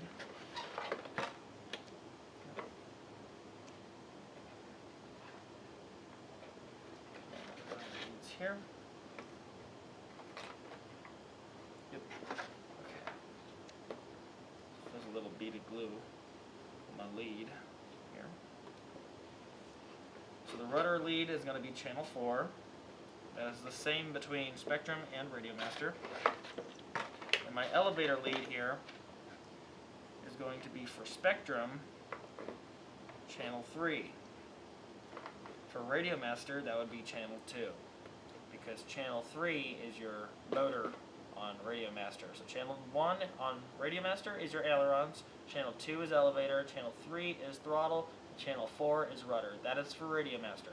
For Spectrum, channel 1 is throttle, channel 2 is ailerons, channel 3 is elevator, and channel 4 is your rudder. So what we're going to do here is we're going to set our wing on top of our plane here. We're going to hook it up. We're going to hook our aileron Y lead into channel 2. For Spectrum, that's channel 1 for Radio Master. And then we're going to hook our flaperons here into channel 5 and channel 6. So we're going to take our right wing flap here, put it into channel 5, and then our left wing flap and put it into channel 6. Make sure you do not have a propeller on your plane while we're doing this, so that way if anything were to happen, nothing goes flying. We're going to stick our receiver out the side of our plane here, as well as our power lead. They should be sticking out both out the side of the plane there so you can reach them. And we're going to set our wing on top. Now let's get our transmitter and let's bind it up. Alrighty, now it's time to bind our receiver to our controller. I have made a model already and I've already set it all up and everything's just so I can show you guys. But originally what you're going to do is you're going to set timer, outputs, all your different stuff you want, your little fancy doodads. My throttle here has a timer, and when I have a button in the back that resets my timer, like you can do all sorts of stuff. But right now we're going to focus on binding. So what we're going to do here is we're going to look over at the plane, like so. You're going to see the receiver hanging out just right there. What we're going to do is we're going to hold down that button and then plug it in. So you're going to get your plug ready to plug in just like so. Hold down your button, plug it in. You're going to see that light now, it's flashing rapid orange. You're going to do this for Radio Master R88, but for R88 there's different things, PPM, there's D16 and D8. You're going to want to figure out how to bind to those specific settings, but for this it's just DSM on your controller as your protocol, and you're going to see that orange flashing light. This means it's in bind mode. Now we're going to look back down at our controller a little bit here, like so, and then we're going to press model. This is going to take us into this page here, and we're going to scroll down until we see internal RF. Generally what you're going to see on this is you're going to see this screen. You're going to want to press this, click multi, you're going to say fly sky, and you're going to want to scroll up until you see DSM. That is Spectrum. So now what we're going to do here is So we're going to take this and set our amount of channels. We have 6 channels, and we're going to press bind. What you're going to see that receiver start to do now, it's going to start flashing slower, and then it's going to connect. And when it connects, that receiver will turn solid orange, and everything will have control. So we're going to back out of this screen. I'm going to go into my mixes, and I'm going to show you what I did. So in here we have an elevator mix that moves the elevator up and down with the flaps to make sure that the plane keeps flying straight and level. This is going to be in the setup in the description below. You can just copy and paste it into your TX16S or into your Boxer, and that'll work. Everything else is normal except for your flaps in here. You're going to set a channel 5 and a channel 6 for your flaps, and then you're going to put it in as a regular flap here, just like so, just regular thing here. Over here in the inputs is where you're going to set your different flap ranges. So for channel 5, you're going to set a down switch, a middle switch, and an up switch. And for each individual switch, you can set your different offsets for your flaps. If you want full flaps up, you do your offset all the way up, and then for the middle one, you can change it halfway down and then all the way down. This gives you leeway to change whichever flap setting you want. So you're going to set those, then you're going to go over here to mixes, and you're going to activate the channels, and you're going to mix your aileron in. And this will allow it to do flaperons. You're going to have to change some percentages, negatives and positives, to get it to work smoothly together. But once you get it smoothly together, it'll look a little something like this over here. Once you get those working, you're going to see as I move my aileron sticks, those flaps are working together with those ailerons. As I use them as flaps, I have my first notch, my second notch, and those still work together to give it full control while hovering and everything else. So even if I do that, put it down, if I go up here and put it down, they still act as flaps as well as ailerons. They never stop being flaps, and they always continue to be ailerons. Now if we look at the tail over here, you're going to see as I put my flaps down, that tail adjusts ever so slightly to keep me flying straight and level. And you're going to have to adjust this a little bit and program it to mix it with your flap switch.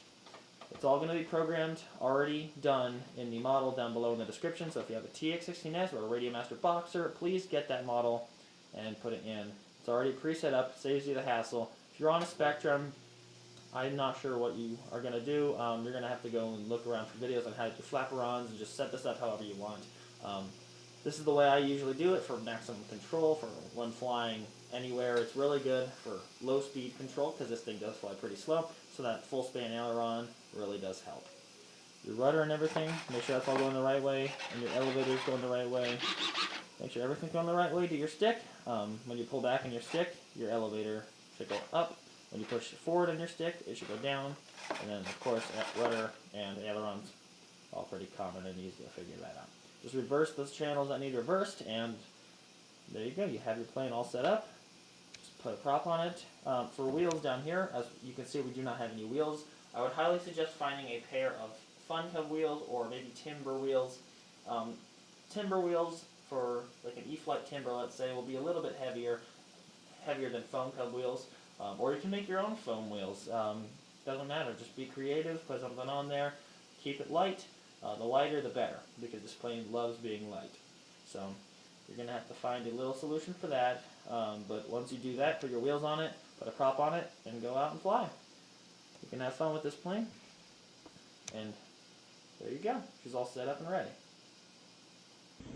Here's a little sneak peek of what you're going to get in the model for the ORCI FoamCub for the TX16S in the description below. So we have the timer set for 5 minutes. We have the outputs, and we have our model name there, of course. We're going to go into models here. And we're going to see we have no receiver set up. You're going to have to set that up yourself. And then when we go into the timer here, we have a landing timer set to throttle, meaning when you put the throttle up, it'll start the timer. When you put it down, it will stop the timer. And it's set for 5 minutes. You can change this to whatever your flight time is when you're done flying 5 minutes. Just check it, and then you can adjust the timer from there.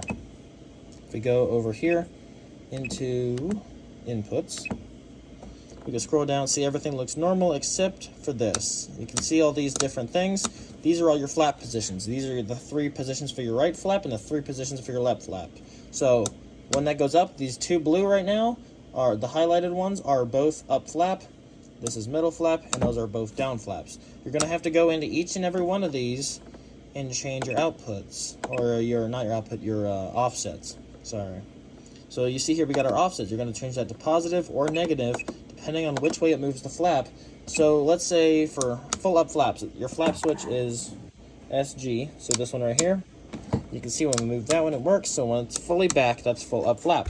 And you're going to want to adjust your offset so that both of them are like this, perfectly flush with the wing on each side. And you're going to make sure those match. If those don't match and one's higher than the other or lower, it'll make it off. So make sure those are matching and they're both set level there. When you go to half flap position, you're going to go in there and adjust your offset so they're both at a little bit less like that, like a little bit of a half flap and then full flap and so on and so forth with the other side. You're going to want to make sure that those go down equally, the same exact amount on each side. Now, there is something special about this here. If we go into mixes, I can show you. You scroll down here, you'll see that the right flap has an aileron and left flap has an aileron mixed to it. So these are flaperons. So when you move your stick this way, both of these will go up together as an aileron and down. If your flaps are down, let's say it's at full flap, and your flap will go down like that, but it will still move up and down with the aileron like that at a different angle, still acting as a flap while also being the aileron. It's a really clever mix that helps with a lot of slow flying. It improves slow flying capabilities. If you have a half flaps as you go into a hover, let's say, it really helps to be more controlled in your hover. So half flaps on a hover is really good. So you're just going to need to go into those and adjust all your offsets and the inputs, and then your mixes. You just have to make these positive. Oops. You're going to either need to make this positive or negative depending on which way the aileron or the flap moves. So let's say you do stick this way and your aileron goes up but your flap goes down like that. That's not good. So you're going to need to adjust your percentages to make sure that they both go up and down equally, just like that, and then go down as a flap but still move together as well. So you need to make sure you do that. Now, if you scroll up here in your mixes, you're going to see that we have the elevator, and that's also tied to our flap switch. So full up elevator, nothing's going to change. A half elevator, you're going to need to go into that and change your offset. So let's say you put your flaps down and your plane starts pitching up. You're going to want to change your offset so that way when you click this switch, and only when you click that switch, will your elevator shift just a little bit. It'll still be an elevator, but it will just shift its center to a different position to keep your plane flying straight and level, so it will counteract that up and down motion from your flaps. So you're going to just basically set your offset to whichever one works best. So let's say your plane pitches up, you're going to go in here and you're going to change your offset so that way the elevator is just slightly down, and just adjust it a few times and it will be pretty good. You're going to also have to do that for your full flaps. So don't take off with flaps the first time. Take off without any flaps or anything. Make sure everything's centered, and then take off, put a notch of flaps on, and then after you see what it does, land it, adjust your elevator accordingly. It doesn't take much, by the way, to get that adjusted. Just adjust little bits at a time with your mixing here, and then fly it again, and just so on and so forth with each notch of flaps until you get the desired flight characteristics that you're looking for. Now, that's all for the mixes. The outputs here, you can see they're all the same. You're going to need to probably reverse some things. These here, I actually need to put back to center, because this won't always be the same for everybody. Let's just put this up to full here. Okay, there we go. Negative 100 there, and then don't invert. I'm just going to set all these to neutral so that way you guys have a fresh, clean slate to start on and no weirdness.